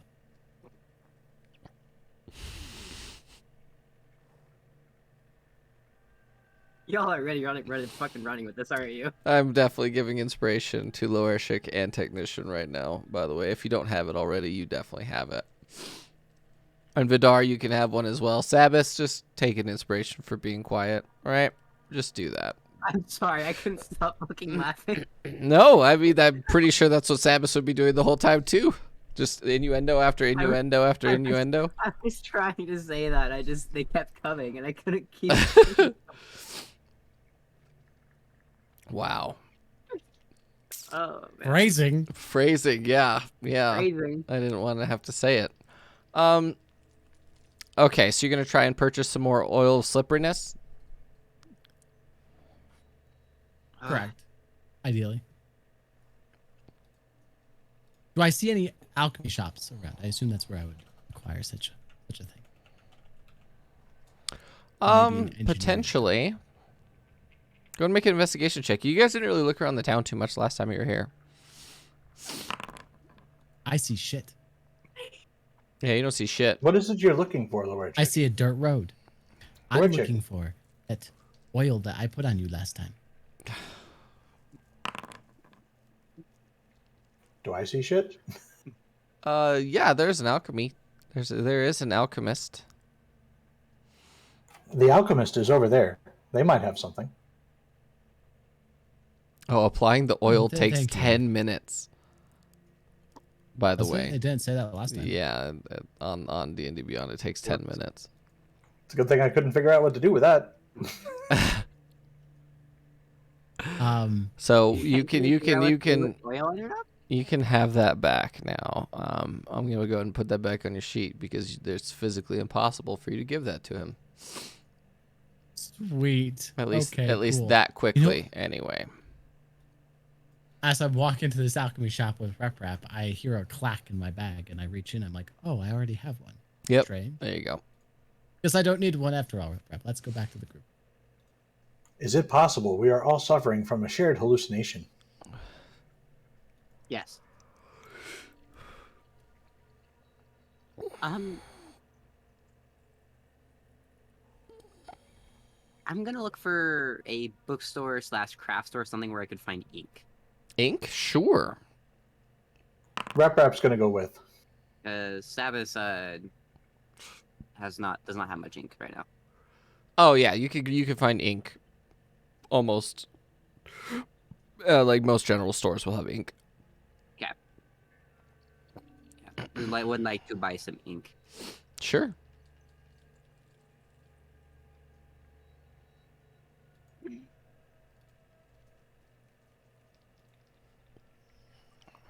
What would be the cost for that? It's like a vial of ink. Yeah, hold on. Is anyone else looking for any common stuff? I was going to go along to the bookstore and assume that there was some sort of like clearance section and thumb through some things there. A negligible amount of money is what I'm going to tell you, Sabas. Okay. It's 2 copper, so don't even worry about it. Just give yourself more ink. Let's just assume that you have enough ink. If you're not a wizard, I'm not even worried about it, to be honest with you, because wizards are the only ones where it matters too much.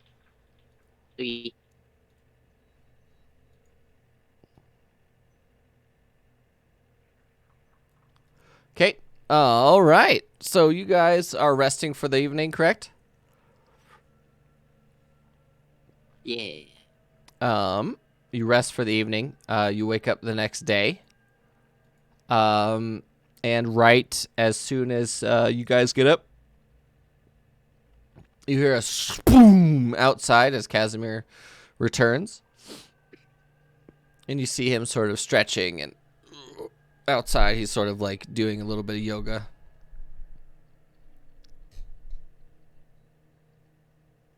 Who's first? Who's up first?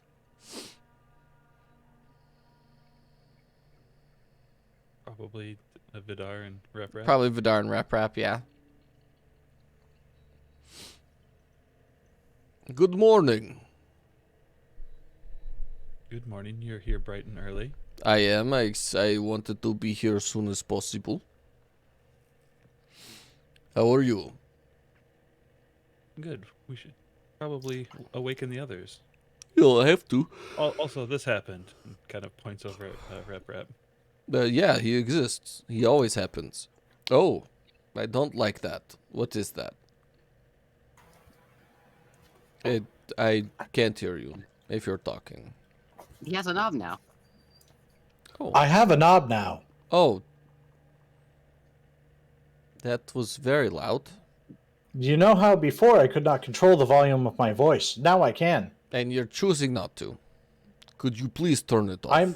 Turn it I down. am not good. Turn I it. am not turn, good. Turn it. I'm not good at this yet. Thank you. Thank you. Perfect. Just stay like that. Kasamir, have you had your coffee? Coffee?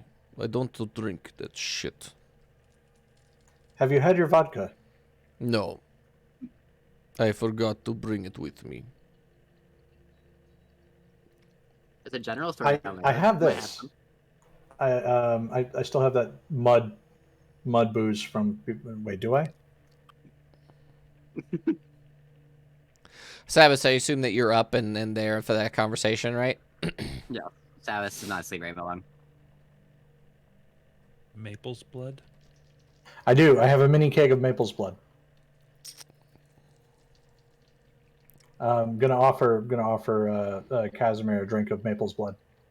He pulls out. He has a sort of a tankard with him. Obviously, he has his own tankard because he's Kasamir, and he opens it up and like this sort It of definitely says "bad motherfucker" on the side. yeah. That's the one that says "bad motherfucker" on it. You pour the Maple's blood. He goes, "That is actually like viscous. What the fuck is this?" I know it is not vodka, but it hit different, yo. Sure. And he sort of takes a swig. He's like, "Oh, why do I have to chew it?" He does it, and then he goes, "Oh shit! Oh, that's good stuff. Yeah. Feel better? Oh, so much better." And then he starts flexing and looking at you like, "Oh yes." You can see like every muscle flex his body. He's like, "Yep. Oh, it feels good to be me today. All right, are we going? Shall we go? Wait, where's the other one? Where's the red and black one?" Finally, like start waking up and run my robes and meander down there. I assume Callum is in tow. Yeah. Vidar points out, Kasamir, it's amazing how that affects you differently than it did Evie. Well, alcohol affects everyone differently. You're not going to start dancing, are you? Not unless you want me to. I could. It wouldn't be very good, but I could do it. Hey, Kasamir, dance for me, I say as I come downstairs, and I toss him a gold like he's a monkey. How about I come over there and I shove my finger into your butthole? And by finger, I mean my cloaca. entire hand into your cloaca. I'm going to I turn fist, around I'm and going show to him my fist tail. you. He starts walking over to you. Oh God, I scuttle away. Let's get to the caves. Yes, let's go. Hurry up, Blizzard boy. Let's go. Savis laughs a bit. You're not going to follow up on that offer? I mean, he offered tail and everything. He did, but he didn't want it. He ran away. He has to sleep at some point. So, yeah. Just saying. Just get him drunk. He'll be fine. He has oil slipperiness, correct?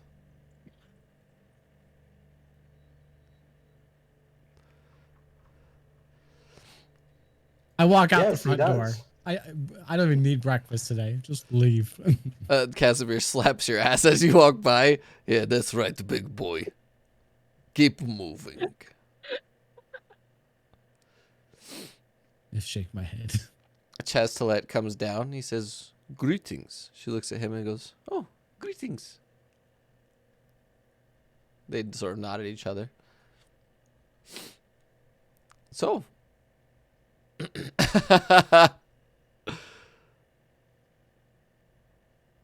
Right. Shall we? Lead on, lizard people.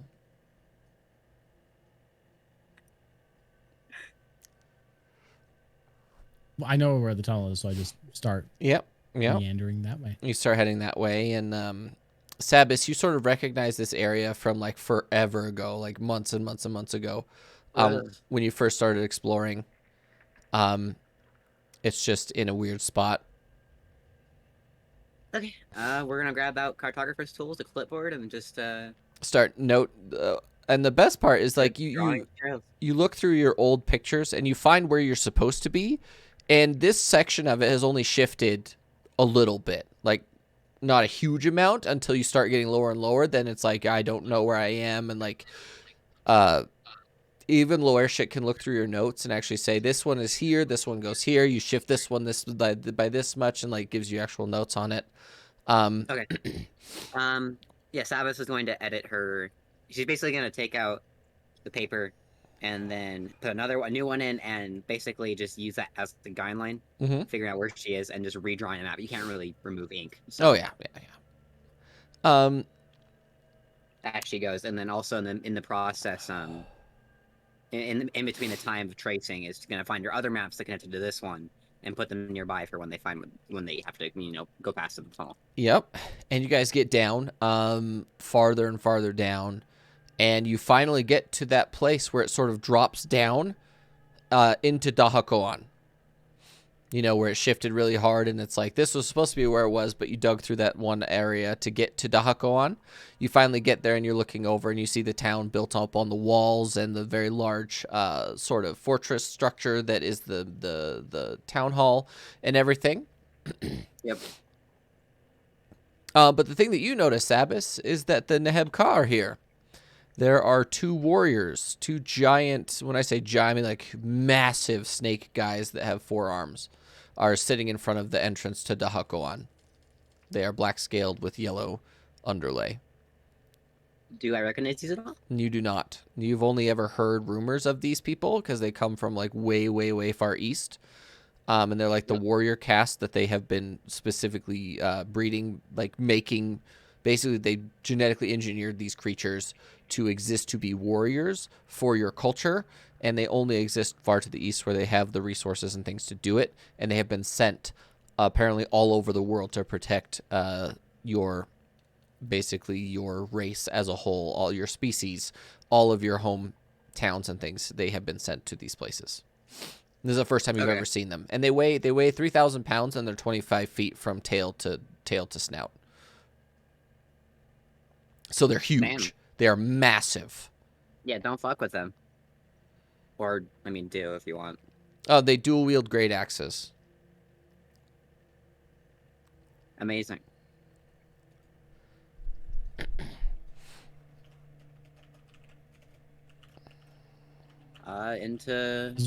Inside we go. As we start to head down, I look back to the group and ask, are we stopping in Dahakoan first, or are we going straight to the progenitor? Did we have something that we needed in Dahakoan? It may make sense to talk to Haka before we go back, just to let him know where we are in case something goes wrong.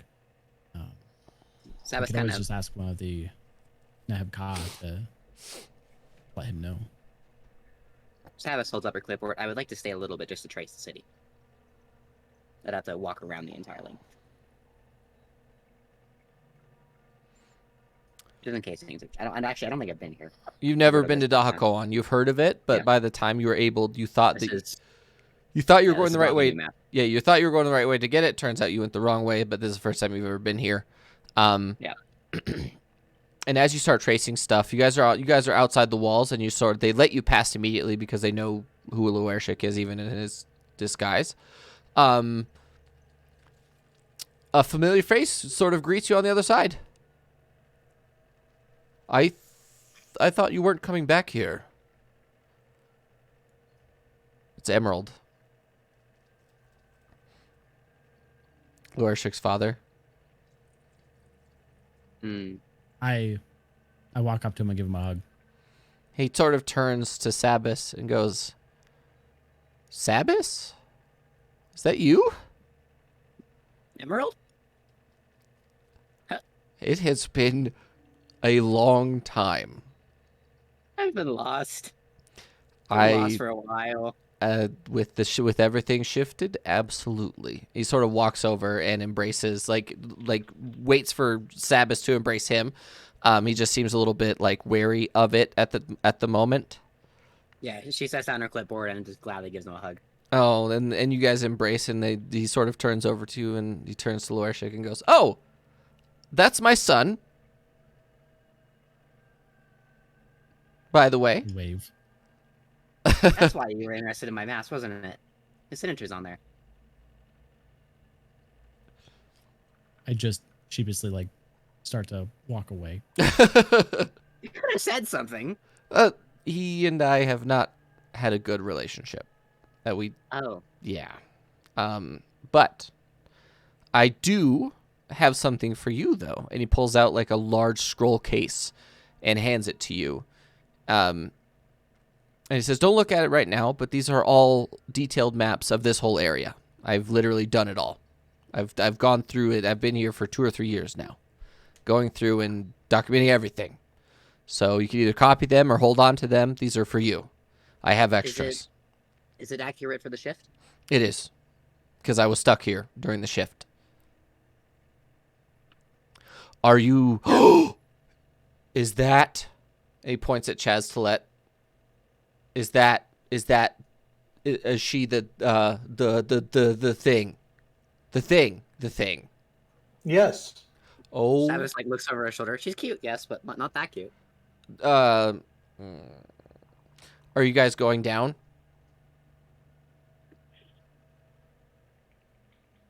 I turn back and nod. Okay. Do you want me to tell Haka so you guys could go and I'll meet you down there? Because I would like to document this if I can. Is he? Do you know if he's close by? Is he? He is. He's actually, they just sent a brand new force of Neheb Ka here, so he can send them elsewhere. But it sounds like Sabas would like an opportunity to map the area, so it might make more sense for us to go together and have you just stay with us. Sure. Samus shakes her head. I got the maps. Well, Sabas should probably meet Haka as well, so he understands. Does that sound good? He walks over to Vidar and like offers a hand. He's like, Vidar, it's been a while. How are you doing? Are you still in one piece? Are you still good? Vidar awkwardly shakes his hand. Says, yes, the same as always, surviving. That's a step in the right direction, my friend. And he does like a weird finger gun at you and turns to technician. Not even gonna ask. All right. He turns around and leads you all to the main sort of fortress. And this whole place has gone through a little bit of renovation to make it a little bit more strategically valuable and better put together. There are walls built now. Every sort of building has a sort of like courtyard type area. Yeah, and you're looking around and everything has been rebuilt. All the buildings that were like partially destroyed have been rebuilt and made better. You get to the large fortress area. There's 2 more Neheb Ka in front of this gigantic obsidian door, and they push the door open for you. And Haka is walking out with his two Medusae. This one greets the Lorishik and the Emerald. And Haka is a 35-foot long, like 5,000 pounds Neheb Ka. And he has 2 like tower shields and a great axe that he has on his back. And he's by his sides are 2 Medusae, so the actual like Gorgon Medusa. And he's sort of like going towards you. He's dressed in like a huge set of full plate mail. Looks down at you and says, "Greetings. I am the War Master. He is the War Master Haka." And he's sort of pointing to himself. Samus sort of like looks straight up at him and goes, "Hi, Haka. But nice to meet you." The pleasure is his as well. The Lorishik, what brings you to Dahakoan? What brings him to Dahakoan? Do you have a? Is there anyone around like other than his 2 people? No, it's literally just him, his 2 people, and you guys. I gesture to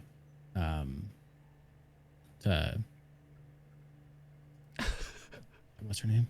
Oh my god. Chastelet? No. Chastelet.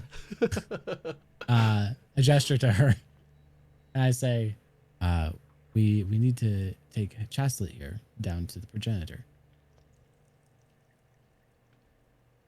And I give him like I say in Draconic, She's one of the ones we've been looking for. He just nods at you. He understands. So, do they need escort, or will they be fine? An escort would be appreciated, at least down to the entrance.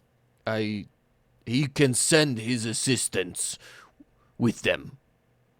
And the two of the two Medusae pull out these like gigantic brass bows that take the Medusae have 4 arms, and they actually take like all 4 arms to use. They have these arrows that are like 4.5 feet long, that are like an inch thick, and they sort of push their shoulders, and this armor.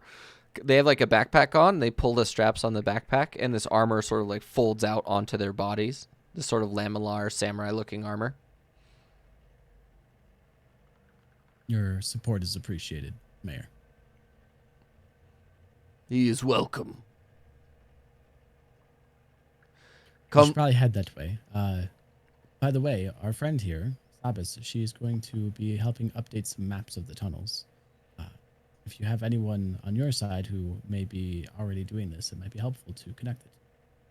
He does not. He has no use for maps until the time comes in which they will be useful. But he does offer gold in return for maps. I just look over to Sabas. Sabbath sort of nods a few times. I can make copies. Yeah. Then it is cannot. agreed. They will provide maps and be compensated. We must head out then.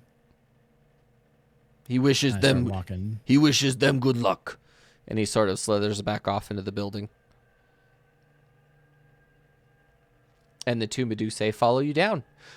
So you guys go straight from Dahako on. You go past all the buildings that are on the walls, farther and farther down. And then that one giant hole in the wall has now been turned into a tunnel that leads down, but it has a massive wrought iron gate in front of it that has a Nehebka standing in front of it that would lead to the progenitors area. The Nehebka sort of looks down at you. What is his name?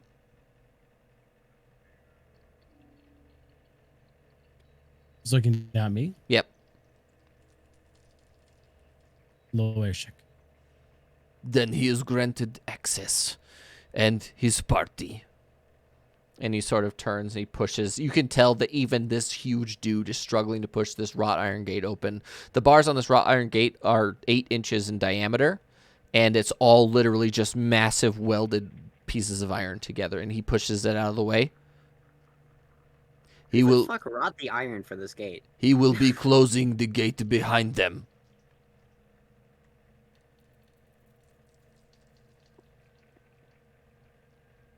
You guys make it. I nod and acknowledge. You guys push back, head through the gate, and you hear him pull the gate back closed.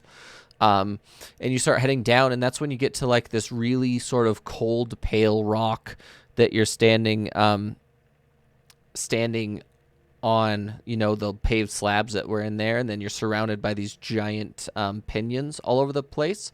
And I think I still have that scene. I can actually switch to it. Where is it? Darcy, Forgotten Crypt. Oh, the pinion. Here it is. Evie might still be there, but I can remove that. Okay, so here's what it looks like. Let's. So you have the. There you go, Sabas. You might not be able to see, but so you have the giant stones that are stacked on top of each other, the glowing algae in between the stones, and then you have these massive piles of iron nails, like railroad spikes, all over the sides of this area, and these like steaming geysers that are coming up. And then you have a really, really intricately carved building up to the north. So if you guys move that way, you can actually see it. And as you guys enter this chamber, Vidar begins to glow. What are you doing? Vidar's just Following. walking straight towards the platform again, like last time. So, you guys... Chestlet, there is somebody that we would like you to meet. We will call them now. Oh, I have Chastelet right here as well. She's right here. Vidar begins making dial tone noises as if it's a modem. Vidar steps on the platform, and an enormous. Well, it was a dwarf, right? Yeah, the progenitor is a dwarf. I don't have my notes from right then. This gigantic dwarf appears in front of you, and directly behind him in the wall, there's a huge sort of like pinion, which is a large nail that has an eyelet on the end of it, made of essentially space. Like it literally, no matter where you're looking, it looks like space. And he appears to be chained to it. He looks down on you. He says, "Greetings. I see that you've come back with my Soulforged."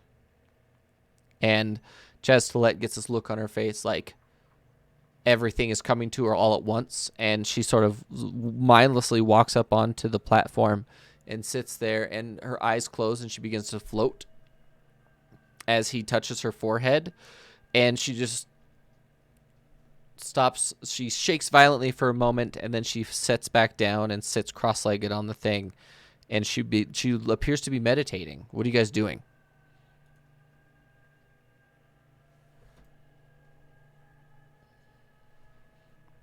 Vidar. Looking at Vidar to see if he's responding in any way.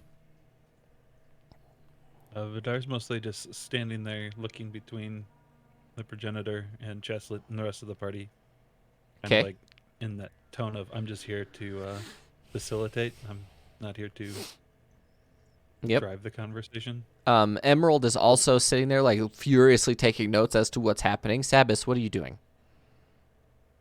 You see this massive ethereal creature touch Chestilette, and she sort of floats up. She sits down, has a seizure for a second. You're not really sure what's going on. What's up? What are you doing? Watch. I think Sabas feels completely out of her fucking element here. No one else seems to be up in arms, so. Oh yeah, Lorishik, what are you doing? I continue to stare at Vidar just to see if there's something weird going on with him. There doesn't last appear. time he was just glowing. Yeah, he just glowed last time. I walk up to. You said that she fell from her meditation, right? No, she's just sitting there. Appears to be meditating or doing something. You're not really sure. I walk up to her and I wanna do an Arcana check and see if she's being like entranced or if like she. Oh if sure, she's in danger. Absolutely. Go ahead. You have no idea. I look around to the group and I say, "Hey guys, she's floating." Callum just sort of looks down at you. He's like, "So perceptive, mate. That's pretty dog shit, you know."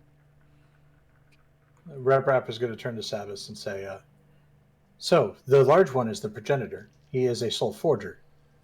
Think father of gods. And Cheslet is in fact a soul forged who did not know she was a soul forged. We had to find her, and we have brought them together so that she may realize her full potential. This will help us defeat Void, who operates in chaos. We're not sure how yet, but we knew this was important.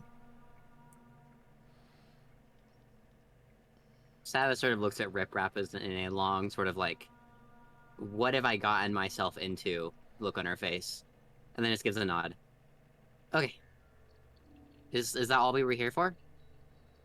I'm just wondering. I'm a little taken aback. It is probably worth asking. Rap's going to turn his volume all the way up. Progenitor, where will we find another Soulforged? I don't know. I can only locate mine. You'd have to locate another soul forger, so they can tell you where to find their soul forged. You had only the one. I understand. I would recommend looking to the north, where you have allies. Not as far north as you think. What do they call it now? The nation that is just above where we are.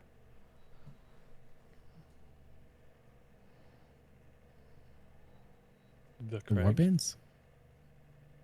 Not Crag South. Not the The war. Verdant Guard. The Verdant Guard. That's where Gleam came from initially.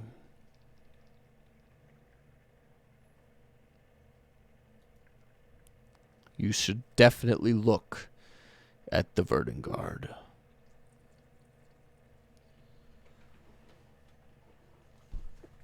So then Reprap is going to turn back to Sabas, still at full volume.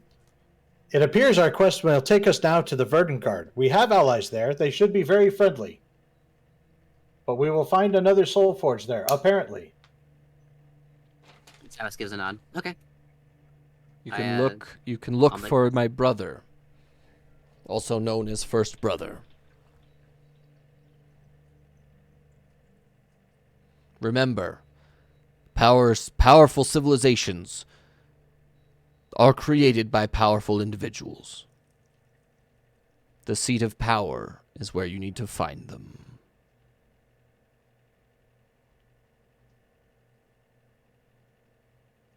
And a moment later, Chastelet sort of looks down at herself, looks up at Vidar. I understand what I am now. Thank you for bringing me here and saving me.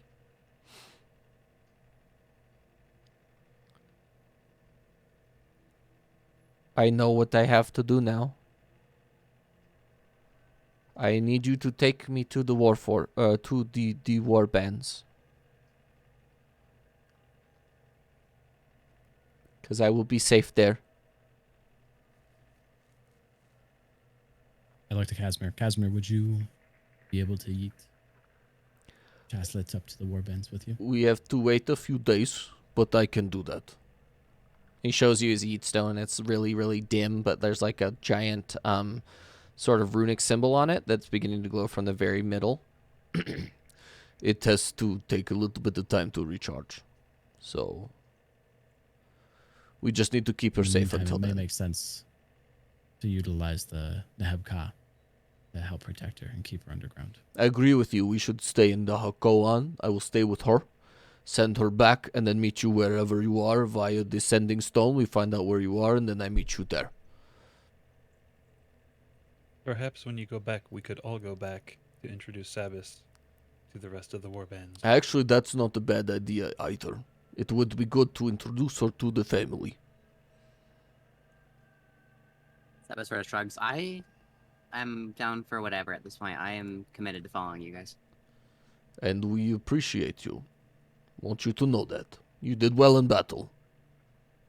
Running away is always a good Sabas, do strategy. you like tattoos? Ooh, that's a good question. How do you feel about tattoo? Sabas looks at Lorishik and then looks at her scales and goes, "Can you do that?"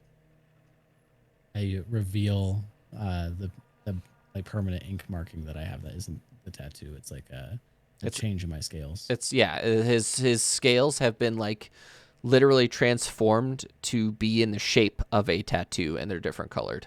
And it's a giant red bear. Sabas kind of lights up. I've been envious the tattoos for a decade now. That does sound interesting. I would love to do that. All right. Well, let's spend the next couple days in Dahakoan. When the Yitstone is back, we go together. Before walking away, Vidar turns back to the progenitor. Progenitor, if we had possession of Eyes of Mumbal, would those be things that we should or shouldn't bring here? Would you be able to do anything with them, or would they give away your location? I could not, but I believe some of my siblings can do more than I can. See, there are two types of energies in this world. There are life energies, which I am composed almost entirely of. Life energy as a whole. Then there is magic, or what do they call it? The arcane. I am made of essence, and arcane is the other energy. All of the Soulforgers are made of either essence or arcane. The arcane and essence is what Void is made of. He's made of both. The rest of us are only one or the other. I am life, so I cannot, or essence, I cannot interact with the Eye of Moonball in the way that my other siblings can. What are their names? I think the trusted brother can do it. He sort of sits there and pinches his forehead. Give me a moment. Trusted sister is arcane. True. Trust. Do you say that out loud? Yes. Trusted sister is arcane, actually. My first brother is not. He is life as well. I have So if we forgotten were to so bring much.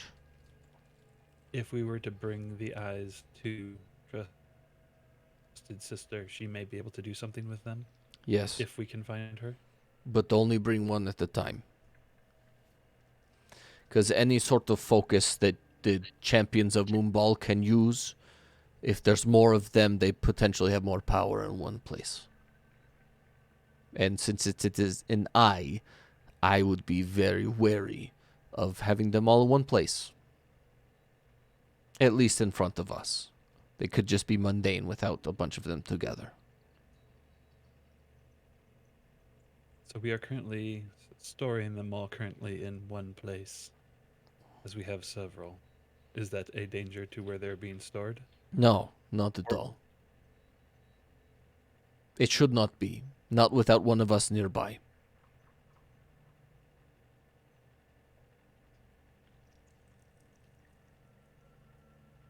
And I don't believe they're anywhere near where I think that I know where they are.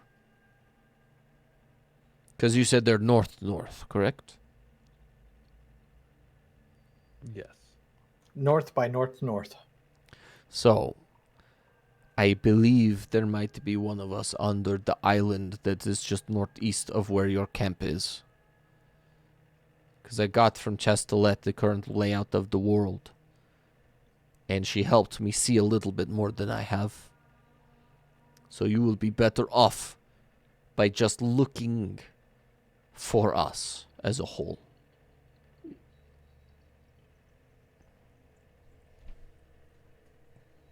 But our next step should be to find first brother. Yes, I believe he should know the location of the rest. He's very good at remembering these things. In a seat of power.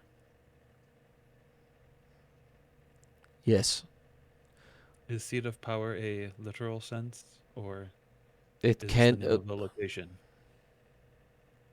From my understanding of the world, the first Soulforged create the first civilizations. So the powerful people create the civilizations. The civilizations last forever. So wherever the civilization sits, one of us has to be nearby.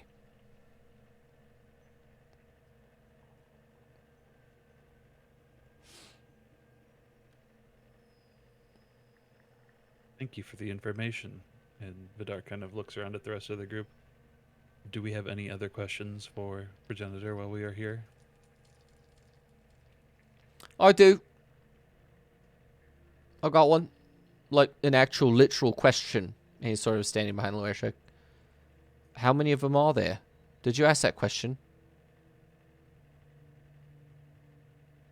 Can the progenitor see Callum? No. Hear Callum? I asked the progenitor, how many progenitors exist? 7, as far as I remember.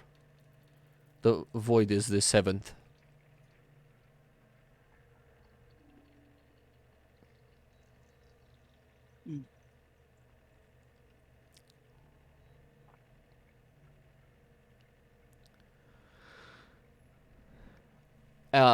And with that, he sort of goes quiet again, and Chastelet is still, like, looking at her hands, and she goes, If we're going to Dahaquan, we should go now. And instead of, she has like these really bright green eyes before. She's actually looking at you guys, and she has like these super brightly like glowing, but not really emitting light, but they're glowing inside. Green, absolutely verdant, beautiful green eyes. And now like she has like these vines growing out of like her elbows, and like her joints have these vines, and now she's like floating like by default. She doesn't walk anymore. She just looks down at you and she goes, I would like to thank you all for bringing me here.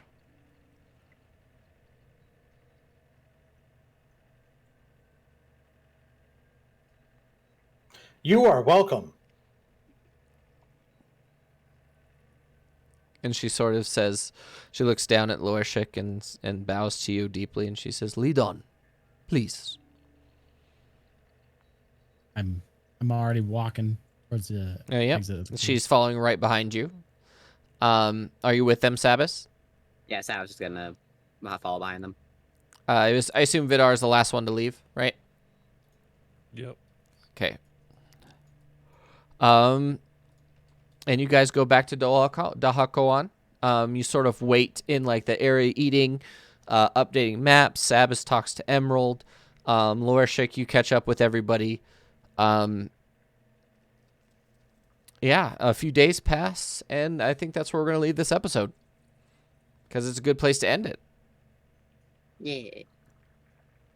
I hope everyone had fun today. If you want to support me on Patreon, you can. I'm actually going to be redoing that soon, so we're going to have some really cool stuff going, because I have a couple other campaigns I'm actually playing that I believe if you're a Patreon, you might be able to actually come watch. I might stream it on Patreon now. So I might stream those specifically on Patreon. One of them is Star Wars. And it's super fun. I have to ask the players if they'd be cool to do that. We probably won't have cameras or anything. It'll probably be audio only. We've been testing that in the Discord. Yeah, if you want to join the Discord, we actually do play Star Wars in the Discord right now. Every Saturday. I don't think we're playing this week because of Thanksgiving. But yeah. I should be able to upload the episode 20 to YouTube. My computer wouldn't let me the other day. So yeah. Everybody, have a great weekend. Stay safe. Eat lots for Thanksgiving, if it is Thanksgiving for you. I know Canadians don't have Thanksgiving. I think they already did. But yeah, everyone have a great week, and we should see you next Tuesday. See you, stream. Bye.